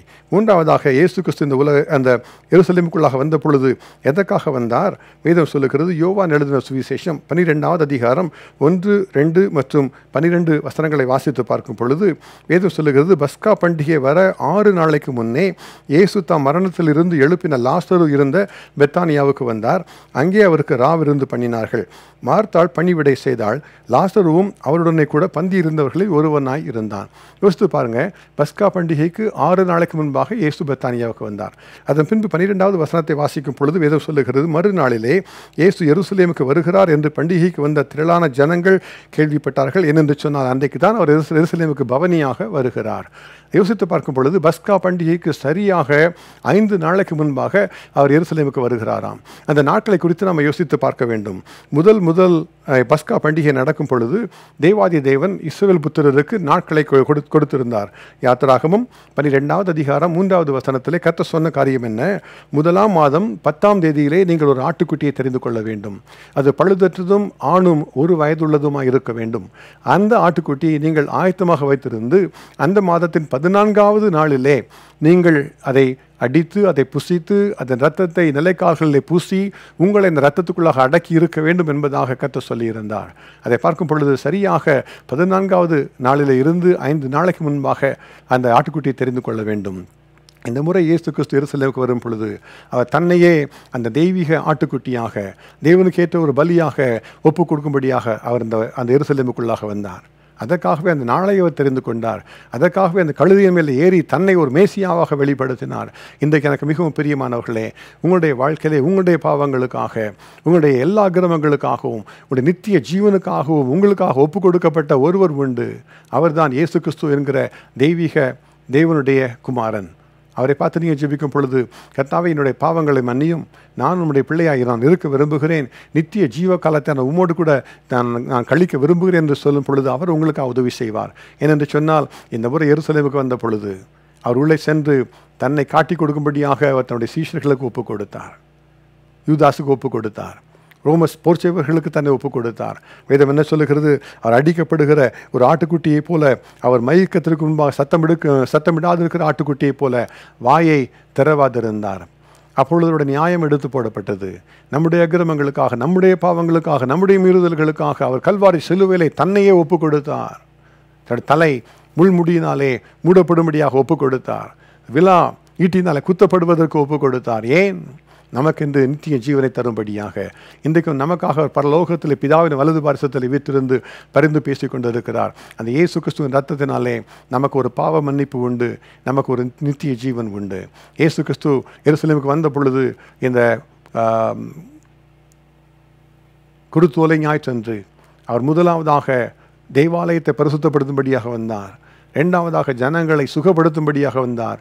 3ஆவதாக எல்லா பாவங்களையும் மன்னித்து நித்திய ஜீவனை நமக்கு தரும்படியாக வந்தார். இன்றைக்கு உங்களுக்காக நித்திய ஜீவன் காத்து கொண்டிருக்கிறது. வேதம் என்ன சொல்லுகிறது? நீங்களே அந்த ஆலயம், உங்களுக்குள்ளாக வாசம் பண்ணுகிற ஆவியானவர் உண்டு அல்லவா? ஆகவே நீங்களே அந்த ஆலயம். ஒருவன் தேவனுடைய ஆலயத்தை கெடுத்தால் தேவன் அவனை கெடுப்பார் என்று சொல்லப்பட்டிருக்கிறது. அடுத்து அர்ப்பணித்து நீங்கள் ஜெபிக்க போகிறோம். கர்த்தாவே, என்னுடைய சரீரத்துக்கு விரோதமாக நான் செய்த பாவங்கள், என்னுடைய மாம்ச பாவங்கள், என்னுடைய குடி பழக்கம், என்னுடைய புகைப்பிடிக்கிற பழக்கம், விபச்சார பாவங்கள் எல்லாம் மன்னியும். நான் உம்முடைய ஆலயமாகி என்னுடைய சரீரத்தை நான் கரைப்படுத்தி விட்டேன் என்று சொல்லி அவர்கள் நீங்கள் ஒப்பு கொடுத்து ஜெபியுங்கள். அவர் உங்களுடைய பாவங்களை மன்னிப்பார். தகப்பனே, எனக்கு ஒரு கேன்சர் வியாதி இருக்கிறது, என்னுடைய வாழ்க்கையிலே ஒரு இருதய நோய் இருக்கிறது, சுகப்படுத்தும் என்று ஜெபியுங்கள். விசுவாசத்தோடு ஜெபிக்கும் பொழுது அவர் உங்களை சுகப்படுத்துவார். அது மாத்திரமல்ல, இதுவரைக்கும் எனக்கு இயேசுவை தெரியாது, நான் இப்பொழுது இயேசு கிறிஸ்துவை சொந்த ரட்சகராக ஏற்றுக்கொள்ளப் போகிறேன், இயேசுவே என் பாவத்தை மன்னியும், நித்திய ஜீவனை எனக்கு தாரும் என்று சொல்லுங்கள். ஏன் தெரியுமா? கர்த்தர் சொல்லியிருக்கிறார், அதே எருசலேமுக்கு வந்த இயேசு கிறிஸ்து, வரப்போகிற ராஜாவாக மேசியாவாக தன்னை வெளிப்படுத்தின இயேசு கிறிஸ்து மறுபடியுமாக இந்த உலகத்திற்கு வரப்போகிறார். வெளிப்படுத்தின விசேஷம் வேதம் தெளிவாய் சொல்லுகிறது. இதோ நான் சீக்கிரமாய் வருகிறேன், அவனவனுடைய கிரியைகளின்படி அவனவனுக்கு நான் அளிக்கிற பலன் என்னோடு கூட வருகிறது என்று சொல்லி இயேசு கிறிஸ்து நமக்காக வெளிப்படுத்தி இருக்கிறார். எருசலேம் தேவாலயத்தை நோக்கி பார்த்து வரும் பொழுது, அந்த குருத்தோலை ஞாயிற்று வரும் பொழுது இயேசு கிறிஸ்து எருசலேம் நகரத்தை பார்த்து கண்ணீர் விட்டு அழுதார். அவர் சொன்ன காரியம் என்ன? எருசலேமே, தீர்க்கதரிசிகளை கொலை செய்து உனது அனுப்புகளை எல்லாம் கொலை செய்கிறவளே, நான் எத்தனை தரமோ கோழித்தன் குஞ்சுகளை தன் சட்டைகளின் கீழே சேர்த்துக்கொள்ளும்படியாக உன்னை சேர்த்துக்கொள்ள மனதாயிருந்தேன், உங்களுக்கோ மனதில்லாமற் போயிற்று. உனக்கு கிடைத்த இந்த நாளில் ஆகிலும் உன் சமாதானத்துக்கு ஏற்றவைகளை நீ அறிந்திருந்தாயானால் நலமாயிருக்கும். இந்த கண்ணீரோடு நிற்கிற இயேசுவை நீங்கள் நோக்கி பாருங்கள். கர்த்தாவே, என்னுடைய வாழ்க்கையில் வாரும், இன்றைக்கு எனக்குள்ள நீர் வாரும் என்று நீங்கள் ஜெபிக்கும் பொழுது அவர் நிச்சயமாக உங்களை ஆசீர்வதிப்பார், ஏற்ற கிருபைகளை தருவார். நாம் ஜெபிக்க போகிறோம். ஜெபிக்கும்படியாக நீங்கள் எழுந்து நின்று ஜெபிக்கலாம், இருக்கிற இடத்துல முழங்கால் படிட்டு ஜெபிக்கலாம், கண்களை மூடி கரங்களை நீங்கள் உயர்த்தி நீங்கள் ஜெபிக்கலாம். நீங்கள் தனியாக ஒருவேளை இருந்திருக்கலாம், அல்லது குடும்பமாக அமர்ந்திருக்கலாம். ஆனால் ஜெபிப்பதற்காக அர்ப்பணித்துக் கொள்ளுங்கள். அடுத்த ஒரு 2 நிமிஷத்தில் ஜெபிக்கும் பொழுது கர்த்தருடைய ஜெபத்தை கேட்பார், உதவி செய்வார். நாம் சேர்ந்து ஜெபிக்க போகிறோம். என்னோடு சேர்ந்து ஜெபிப்பீர்களா? நாம் ஜெபிக்கலாம். கர்த்தாவே, உமக்கு ஸ்தோத்திரம் அப்பா. இம்மட்டுமா எங்களோடு கூட கர்த்தருடைய வார்த்தைகளினாலே பேசின தயவிற்காக உமக்கு நன்றி செலுத்துகிறோம். இப்பொழுது கர்த்தாவே, இந்த ஜெபத்தில் என்னோடு கூட சேர்ந்து ஜெபிக்கிற உடைய பிள்ளைகள் ஒவ்வொருவருக்காக நான் மன்றாடி ஜெபிக்கிற ராஜா. இதுவரைக்கும் நான் இயேசுவை ஏற்றுக்கொள்ளவில்லை, இன்றைக்கு நான் இயேசு எனக்கு வேண்டும், என்னுடைய பாவங்களை மன்னிக்க வேண்டும் என்று சொல்லி ஜெபிக்கிற ஒவ்வொருவரையும் கர்த்தர் ஆசீர்வதிப்பீராக. பாவங்கள் கழுவப்பட இப்பொழுது கர்த்தர் கிருபை செய்து அவளுக்கு ஏற்ற உதவியை கர்த்தர் தர வேண்டுமாறு ஜெபிக்கிற ராஜா. கர்த்தர் அப்படி செய்வதற்காக உமக்கு ஸ்தோத்திரம் அப்பா. நோய்கள் விலகுவதாக என்று இப்பொழுது விசேஷமாய் நோய்களுக்காக நான் ஜெபிக்கிறேன். கர்த்தாவே, யாருடைய சரீரத்தில் நோய்கள் கிருமிகள் காணப்படுகிறோ விலகுவதாக. இப்பொழுது கர்த்தர் வயிற்று பகுதியில் இருக்கிற வலிகள் விலகுவதாக என்று கட்டளையிடுகிறேன். தலைவலி விலகுவதாக இயேசு கிறிஸ்துவின் நாமத்தினாலே. காதுகளில் இருக்கிற வலிகள் விலகுவதாக, தொண்டை பகுதியில் இருக்கிற இன்ஃபெக்ஷன்ஸ் விலகுவதாக. கர்த்தர் பெரிய காரியங்களை செய்து ஒவ்வொருவருக்கும் கர்த்தர் அற்புதங்களை செய்ய வேண்டுமாறு ஜெபிக்கிறோம் ராஜா. இந்த நாளிலே கர்த்தர் அப்படி செய்கிறதுக்காக உமக்கு ஸ்தோத்திரம், உமக்கு நன்றி ராஜா. நித்திய ஜீவனை பெற்றுக்கொள்ளும்படியாக யாரெல்லாம் கர்த்தர் பரிசுத்த வாழ்க்கைக்கு அர்ப்பணித்துக் கொள்கிறார்களோ அவருடைய வாழ்க்கையின் பாவங்களை கர்த்தர் மன்னித்து அற்புதமாய் தகப்பனே, அவருடைய வாழ்க்கையின் எல்லா பழைய பாவங்களுக்கு கர்த்தர் முற்றிலுமாய் விலகும்படியாக உதவி செய்வீராக. இயேசு கிறிஸ்துவின் நாமத்தினாலே விடுதலை உண்டாகட்டும். இயேசு கிறிஸ்துவின் நாமத்தினாலே கட்டுகள் விலகட்டும். இயேசு கிறிஸ்துவின் நாமத்தினால் அடிமைத்தனங்கள் விலகட்டும். இதுவரைக்கும் இல்லாத புதிய சமாதானத்தை இன்றைக்கு பெற்றுக் கொள்ளுவார்களாக. கர்த்தர் அப்படி செய்கிறதுக்காக உமக்கு ஸ்தோத்திரம், உமக்கு நன்றி. இயேசு கிறிஸ்துவின் நாமத்தில் ஜெபிக்கிறோம் பிதாவே. ஆமென். அர்ப்பணிப்பின் பாடலாக யாவரும் எழுந்து நின்று கீதம் 135 கிறிஸ்தவ கீர்த்தனை 43 பாடுவோம். ஓசன்னா பாடுவோம் இயேசுவின் தாசரே.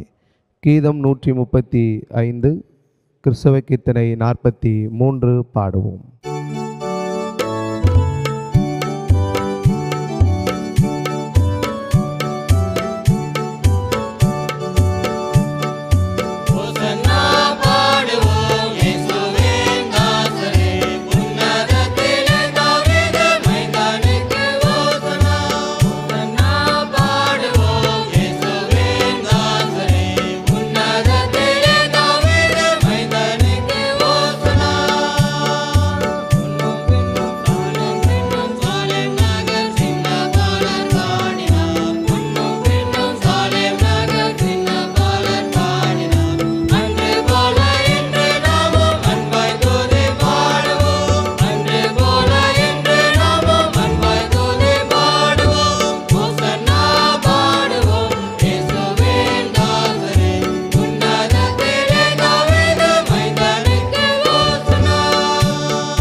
ஜெபம் செய்வோம். கிருபை நிறைந்த ஆண்டவரே, இந்த நல்ல ஆசீர்வாதமான இந்த வேளைக்காக நன்றியோடு கூட உம்மை துதிக்கிறோம், உம்மை ஸ்தோத்தரிக்கிறோம். அப்பா தேவரீர், இந்த குருத்தோலை ஞாயிறு இந்த காலை ஆராதனையில் நாங்கள் எல்லாரும் பங்கு பெறும்படியாக தேவன் பாராட்டின கிருபைகளுக்காக உமக்கு ஸ்தோத்திரம் ஐயா. பரலோகத்திலே ஒரு நாள் நாங்கள் ஆண்டவரே வெள்ளை அங்கிகளை தரித்தவர்களாக கைகளிலே குருத்தோலை பிடித்து கொண்டு சிங்காசனத்துக்கு முன்பாக ஆட்டுக்குட்டியானோருக்கு முன்பாக மகிமைப்படுத்தும்படியாக தொழுது கொள்ளும்படியாக தருகிற ஒரு காரியத்திற்காக, அது மேன்மையான பாக்கியத்திற்கு நிலநோட்டமாக இந்த காரியத்தையும் எங்களுடைய வாழ்க்கையில் ஏற்படுத்தி கொடுத்த தயவுக்காக உமக்கு கோடி ஸ்தோத்திரம் ஐயா. இந்த ஆராதனையில் பங்கு பெற்ற ஒவ்வொரு பிள்ளைகளும் அந்த மேன்மையான பாக்கியத்தை பெற்றுக்கொள்வதற்கு கர்த்தர் அனுகிரகம் செய்ய வேண்டுமென்று நாங்கள் ஜெபிக்கிறோம். எங்களுக்கு மாத்திரமல்ல சுவாமி, இது குடும்பத்திற்காக, பிள்ளைகளுக்காக, பிள்ளைகளின் பிள்ளைகள் ஒவ்வொருவருக்காக ஜெபிக்கிறோம் சுவாமி.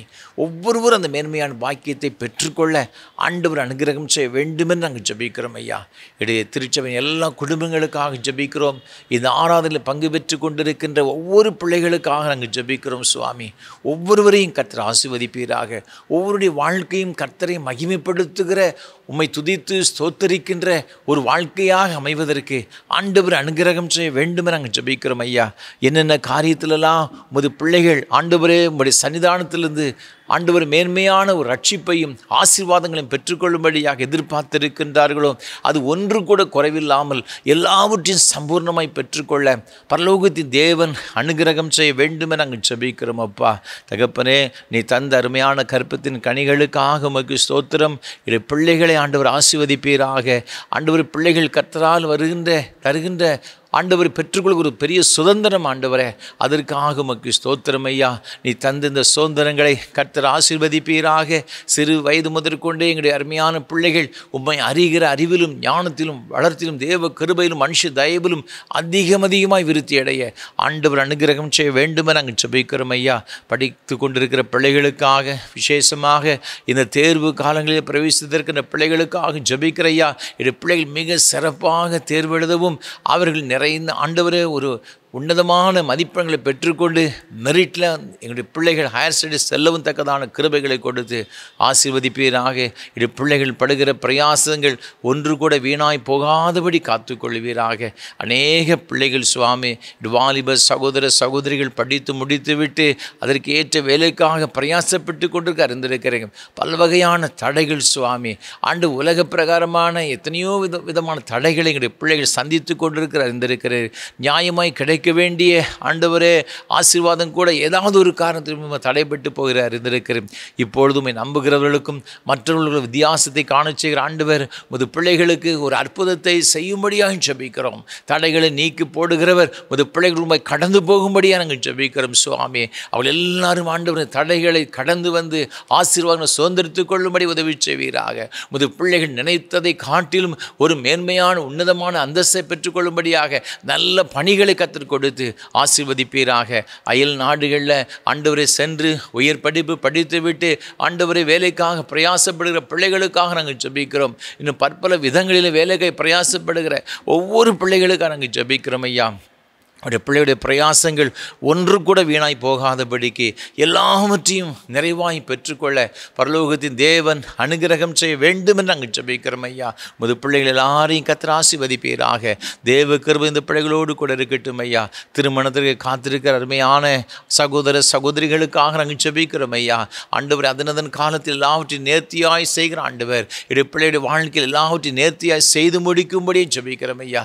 இந்த எந்த காலங்கள் முடிந்த பிறகாவது என்னுடைய குடும்பத்தில் ஒரு நல்ல காரியம் ஆண்டவரை நடக்காத என்று சொல்லி கண்ணீரோடு கூட இரவும் பகலுமை நோக்கி பார்த்து கொண்டிருக்கின்ற பெற்றோர்கள் உண்டு தகப்பனே, பிள்ளைகள் உண்டு தகப்பனே. ஆண்டவரே, நீர் உமது பிள்ளைகளுடைய வாழ்க்கையில் ஒரு அற்புதம் செய்வீராக.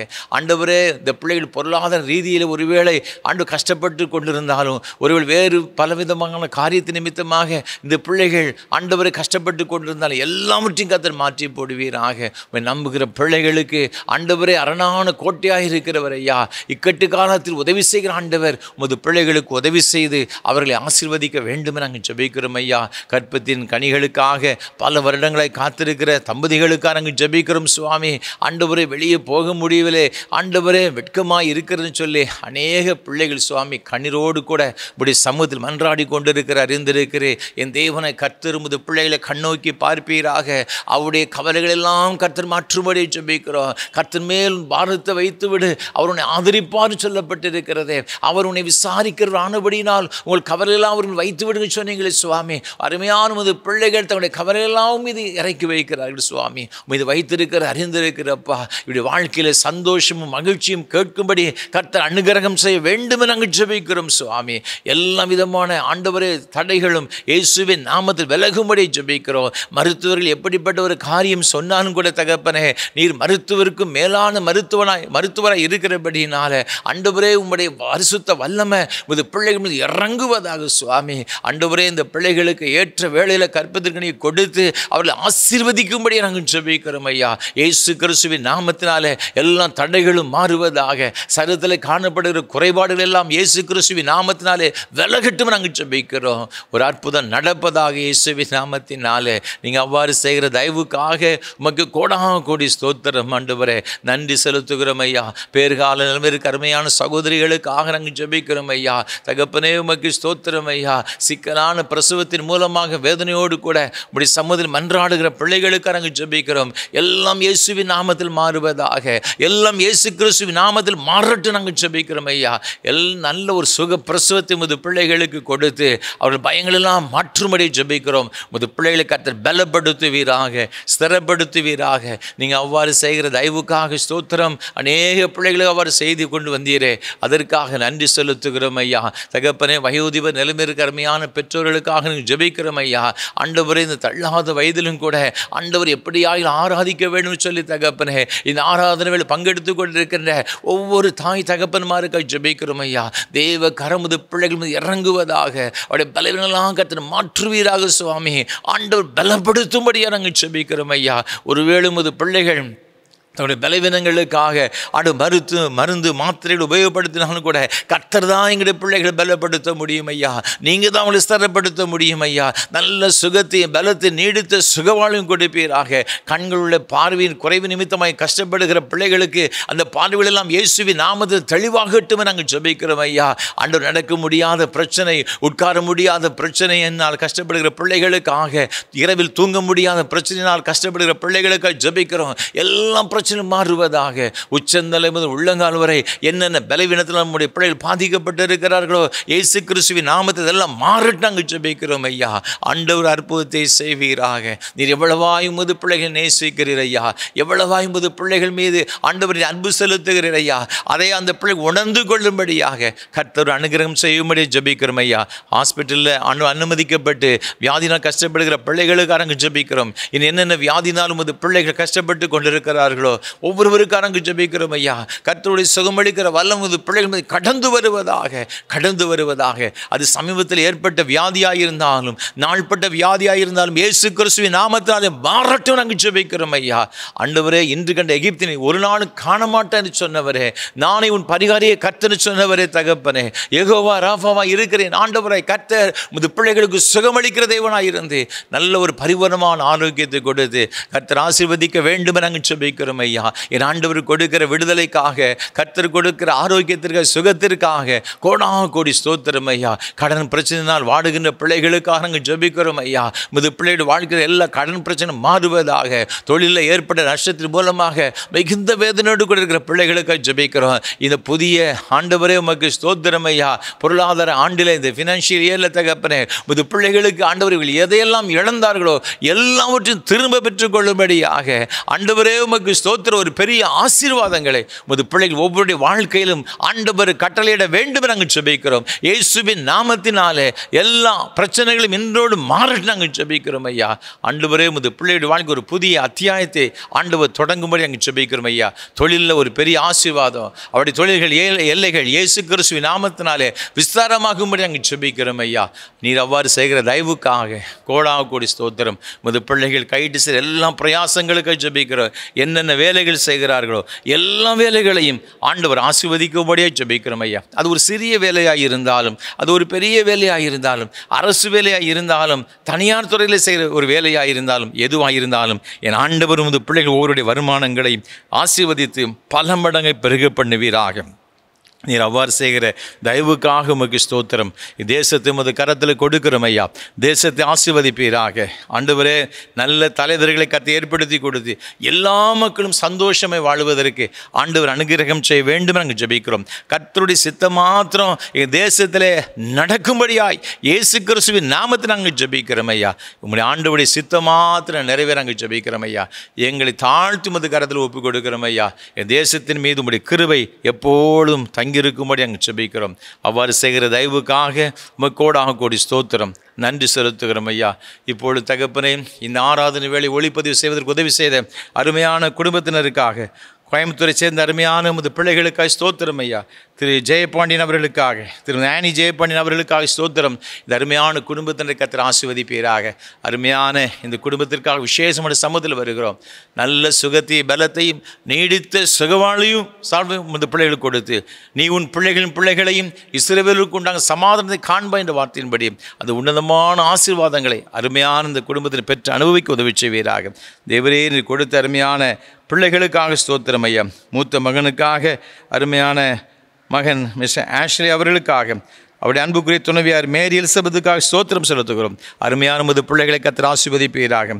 நீர் கொடுத்த 2 பிள்ளைகளுக்காக, கிறிஸ்டினாவுக்காக, ஜாஷுவாவுக்காக ஸ்தோத்திரம் செலுத்துகிறோம். அருமையான பிள்ளைகளை கர்த்தர் ஆசீர்வதித்து உம்முடைய பரம ஞானத்தில் எங்களுடைய பிள்ளை நிறைத்து கர்த்தர் வழிநடத்தும்படியே ஜெபிக்கிறோம்.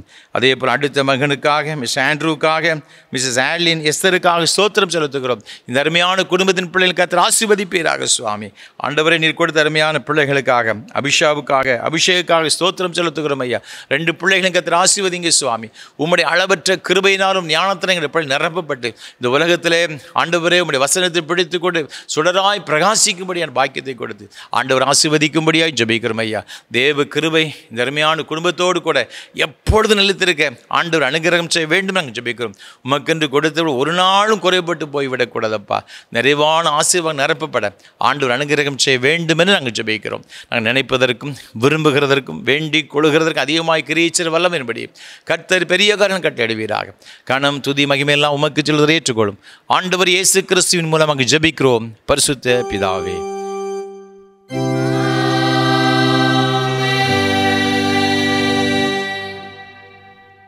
உங்கள் பாவங்கள் நிமித்தம் முழு இருதயத்துடமையாய் மனசாபப்பட்டு பிறனது அன்பும் சிநேகமாயிருந்து இனி தேவனுடைய கற்பனைகளை கை கொண்டு புதிதாக்கப்பட்டவர்களாக அவருடைய பரிசுத்த மார்க்கு நடப்போம் என்ற தீர்மானத்தில் நீங்கள் சுவாசத்தோடு சேர்ந்து உங்களுக்கு ஆறுதல் உண்டாக இந்த பரிசுத்த சாக்கிரமத்தை வாங்கிக் கொள்ளுங்கள். அதற்காக பணிவாய் முழங்கால் படியிட்டு சர்வ வல்லமுடைய தேவனுடைய பாவங்களை மனத்தாழ்மையாய் அறிக்கையிடுங்கள். சர்வ வல்லமுடைய தேவனே, வல்லமுள்ள தேவனே, எங்கள் கர்த்தராகிய இயேசு கிறிஸ்துவின் பிதாவே, சகலத்தையும் சிருஷ்டித்தவரே, சகல மனிதருக்கும் நியாயாதிபதியே, தேவரீருடைய நீதியுள்ள உக்கிர கோபாக்கனை எங்கள் மேல் வரத்தக்கதாக எங்கள் அடிக்கடி நினைவினாலும் வார்த்தையினாலும் கிரியையினாலும் உடைய திவ்ய மகத்துவத்துக்கு விரோதமாய் அகங்கரித்து செய்த பலவிதமான பாவங்களையும் அக்கிரமங்களையும் அறிக்கையிட்டு புலம்புகிறோம். இந்த குற்றங்களை குறித்து நாங்கள் உண்மையாய் மனஸ்தாபப்பட்டு முழு மனதோடு துக்கப்படுகிறோம். அவைகளை நினைத்து வேதனைப்படுகிறோம். அவைகள் எங்களாலே சுமக்கப்படாத பாரம். எங்களுக்கு இறங்கும், மிகுந்த இரக்கமுள்ள பிதாவே, எங்களுக்கு இறங்கும். நாங்கள் செய்த யாவையும் முதுகுமாரனும் எங்கள் கர்த்தருமாகிய இயேசு கிறிஸ்துவின் நிமித்தம் எங்களுக்கு மன்னியும். இந்த நாமத்துக்கு கனமும் மகிமையும் உண்டாகும். நாங்கள் புதிதாக்கப்பட்டவர்களாய் இனி எப்பொழுதும் உமக்கு ஊழியம் செய்து உமக்கு பிரியமாய் நடந்து வரும்படி எங்கள் கர்த்தராகிய இயேசு கிறிஸ்து மூலமாய் கட்டளையிட்டருளும். ஆமென். உத்தம மனஸ்தாபத்தோடும் உண்மையான விசுவாசத்தோடும் தமிழ் மனம் திருமுறை யாவருக்கும் பாவமணி பள்ளி செய்வோம் என்று மிகுந்த இரக்கமாக வாக்குத்தம் செய்திருக்கிற நம்முடைய பரமபிதாவாகிய சர்வ வல்லமுள்ள தேவன் நம்முடைய கர்த்தராயிருக்கிற இயேசு கிறிஸ்து நிமித்தம் உங்களுக்கு இறங்கி உங்கள் பாவங்கள் எல்லாவற்றையும் மன்னித்து அவர்கள் விடுதலையாக்கி சகல நன்மையில் உறுதிப்பட நிறுத்தி உனித்திய ஜீவகரையில் சேர்ப்பாராக.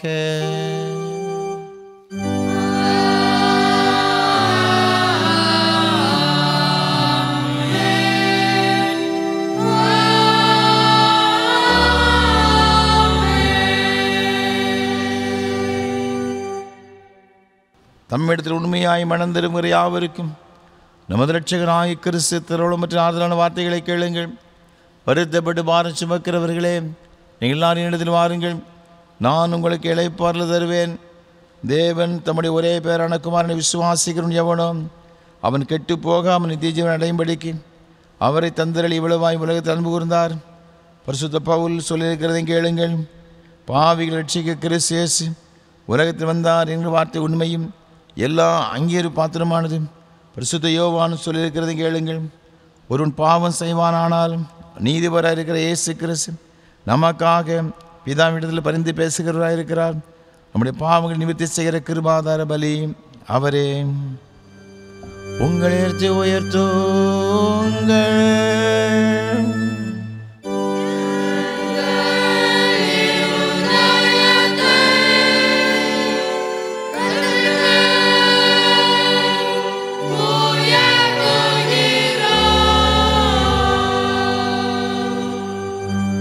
நம்முடைய கர்த்தராகிய தேவன் ஸ்தோத்திரம் செலுத்த கடவோம்.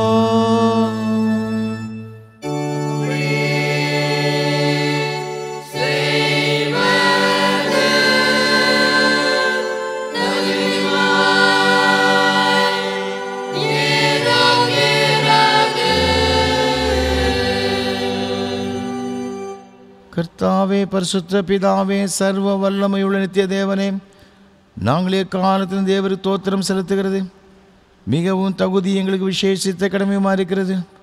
ஆதலால் தூதரோடும் பிரதான தூதரோடும் பரமசபை அனைத்தோடும் நாங்களும் நாமத்தை புகழ்ந்து மேன்மைப்படுத்தி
இரக்கமுள்ள கர்த்தாவே, எங்கள் சுய நீதியை நம்பி நாங்கள் உம்முடைய பந்தியில் சேர துணியாமல் தேவனுடைய அளவற்ற இரக்கத்தையே நம்பி சேருகிறோம்.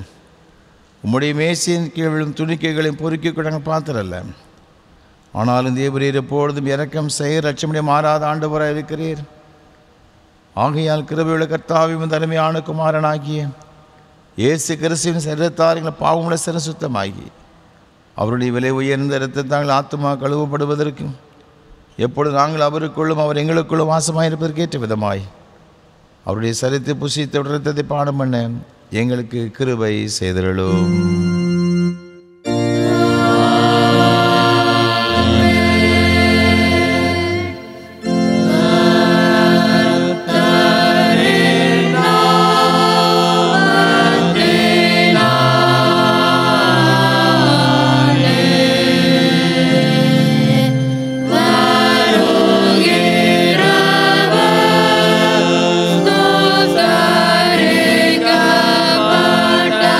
Baba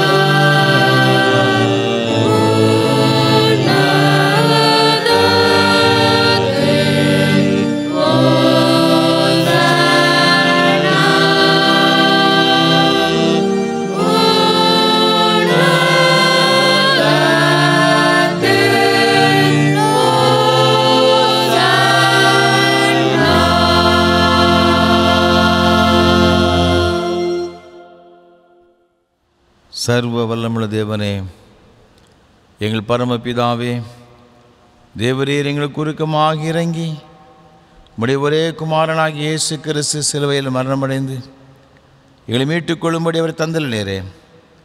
அவர் சிலுவையிலே ஒரே தரம் தம்மை ஏகபலியாக ஒப்பு கொடுத்து சர்வலோகத்தின் பாவங்களை நிவர்த்தி செய்வதற்கு நிறைவும் பூரணவும் பொந்தமான பலியையும் காணிக்கையும் பரிகாரத்தையும் செலுத்ததும் அல்லாமல் தமது அருமையான மரணத்தை என்றைக்கு நினைப்பூட்டு ஞாபகத்தை நியமித்து தாம் திரும்ப வரும்பளவும் நாங்கள் அதை அனுசரித்து வரும்படி தமது சுவிசேஷத்தில் கேட்டிருக்கிறாரே. இரக்கமுள்ள பிதாவே, எங்கள் ஜெபத்தை கேட்டருளி உமது குமாரன் எங்கள் இரட்சகருமாய் இயேசு கிறிஸ்து கட்டளையிட்ட பரிசுத்த நியமத்தின்படி நாங்கள் அவருடைய பாடுகளையும் மரணத்தை நினைவு கூர்ந்து உமது சிருஷ்டி பதார்த்தங்களின் இந்த அப்பத்தையும் திராட்சரசத்தையும் பெற்றுக்கொள்ளும் பொழுது அவருடைய பரிசுத்தமுள்ள சரீரத்திற்கும் இரத்தத்திற்கும் பங்கு உடலாகும்படி கிருபை செய்ய வேண்டும் என்று மிகவும் தாழ்மை வேண்டிக் கொள்கிறோம். இயேசு தாம் காட்டி கொடுக்கப்பட்ட ராத்திரியிலே அப்பத்தை எடுத்து ஸ்தோத்திரம் பண்ணி அதை பிட்டு சீசலுக்கு கொடுத்து, எல்லாரும் வாங்கி புசியுங்கள், இது உங்களுக்காக கொடுக்கப்படுகிற என்னுடைய சரீரம், என்னை நினைவுறும்படி இதை செய்யுங்கள் என்றார். அப்படி ராபோஜன பண்ணின பின் பாத்திரத்தை எடுத்து ஸ்தோத்திரம் பண்ணி அவர்களுக்கு கொடுத்து, நீங்கள் ஆறுதலை பானம் பண்ணுங்கள், இது பாவ மன்னிப்பு நம்பி உங்களுக்காக அநேருக்கு சிந்தப்படுகிற புது உடன்படிக்கைக்குரிய என்னுடைய இரத்தம், இதை பானம் பண்ணும் பொழுதெல்லாம் என்னை நினைவுறும்படி இதை செய்யுங்கள் என்று திருவுளம் பற்றினார்.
ஜெபம் பண்ண கடவோம். பரமண்டலங்கள் இருக்கிற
பரமபிதாவாகிய கர்த்தாவே, முது அடியாராகிய நாங்கள் இப்பொழுது செலுத்திருக்கிற துதி தோத்திர பலிகளை இரக்கமாக ஏற்றுக்கொள்ள வேண்டுமென்று தயவுள்ள பிதாவாகிய உம்மை முழு மனதோடு வேண்டிக் கொள்கிறோம். உம்முடைய குமாரனாகிய இயேசு கிறிஸ்துவின் புண்ணியத்தினாலும் மரணத்தினாலும் அவர் திரு இரத்தத்தை பற்றி விசுவாசத்தின் மூலமாய் நாங்களும் மற்றுமுள்ள உம்முடைய சபை அனைத்தும் பாவ மன்னிப்பையும் அவர் பாடுகளினால் உண்டான மற்றெல்லா நன்மைகளும் பெற்றுக்கொள்ளும்படி தேவரே கிருபை செய்ய வேண்டும் என தாழ்மையாக பிரார்த்திக்கிறோம். கர்த்தாவே, சரீரமும் ஆத்துவமாய் எங்களை முழுவதும் தேவருக்கு புத்தியும் பரிசுத்தமும் ஜீவன வழியாகவும் ஒப்புக் கொடுக்கிறோம். இப்பொழுது பரிசுத்த நற்கரங்களில் பங்கு பெற்றிருக்கிறேன் எல்லாரையும் தேவரும் கிருபையினாலும் பரம ஆசீர்வாதத்தை நிரப்பிட வேண்டும் என்று பணிவாய் வேண்டிக் கொள்கிறோம்.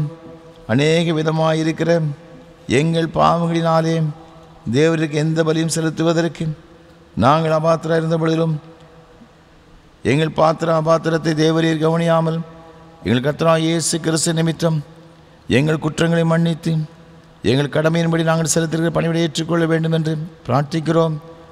அவரோடும் பரிசுத்த ஆவியோடு ஐக்கியமாக இருக்கிற தேவரீருக்கு அவர் மூலமாய் சகலகர மகிமையும் என்றென்றைக்கும் உண்டாவதாக.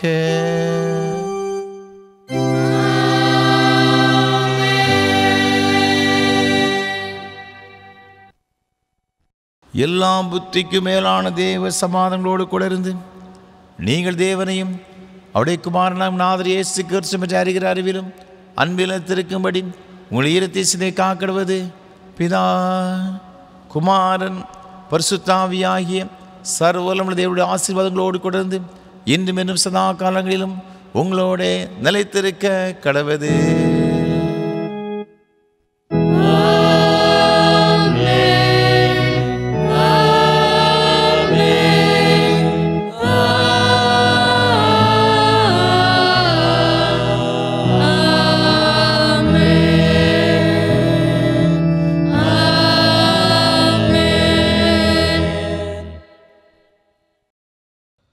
நிறைவு கீதமாக கீதம் 133 பாமாலை 91 பாடுவோம்.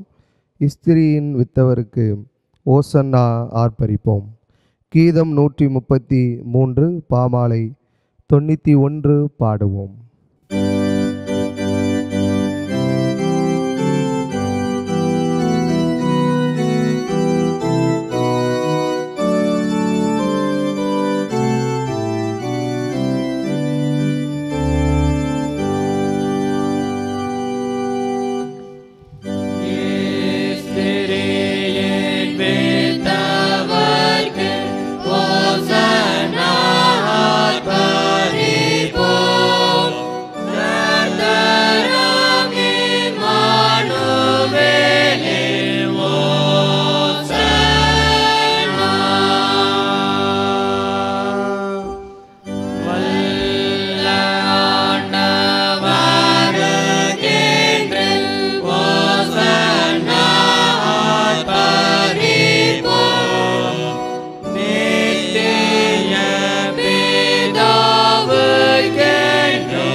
கிருபை நிறைந்த ஆண்டவரே, இந்த மகிமையான ஆராதனைக்காக உமக்கு நன்றி செலுத்துகின்றோம். மெய்யாகவே எங்கள் மத்தியில் எழுந்தருளி உம்முடைய பிரசனத்தினால் நிறைத்து எங்களை ஆசீர்வதித்தீரே, உமக்கு ஸ்தோத்திரம் ஐயா. தொடர்ந்து வருகிற நாட்கள் என் ஜீவகாலமெல்லாம் ஆண்டவர் உம்முடைய கிருபைகளோடு கூட நீங்கள் ஆசீர்வதிப்பதாக. என்னென்ன தேவைகளோடு எதிர்பார்ப்புகளோடு உம்முடைய சமூகத்தில் இந்த பிள்ளைகள் வந்து கலந்து கொண்டார்களோ எல்லா தேவைகளையும் நிறைவாய் சந்தித்து தொடர்ந்தவளை ஆசீர்வதியும். வல்லமையான சாட்சிகளை எடுத்து நிறுத்தும் ஐயா. கிருபைக்குள் மூடிக்கொள்ளும். கணம் துதி மகிமையெல்லாம் உமக்கு சொல்வதை ஏற்றுக்கொள்ளும். இரட்சகர் இயேசு கிறிஸ்துவின் மூலமாக ஜெபிக்கிறோம் பரிசுத்த பிதாவே. கர்த்தர்களோடு இருப்பாராக. தேவ சமாதானத்தோடே சென்று வாருங்கள்.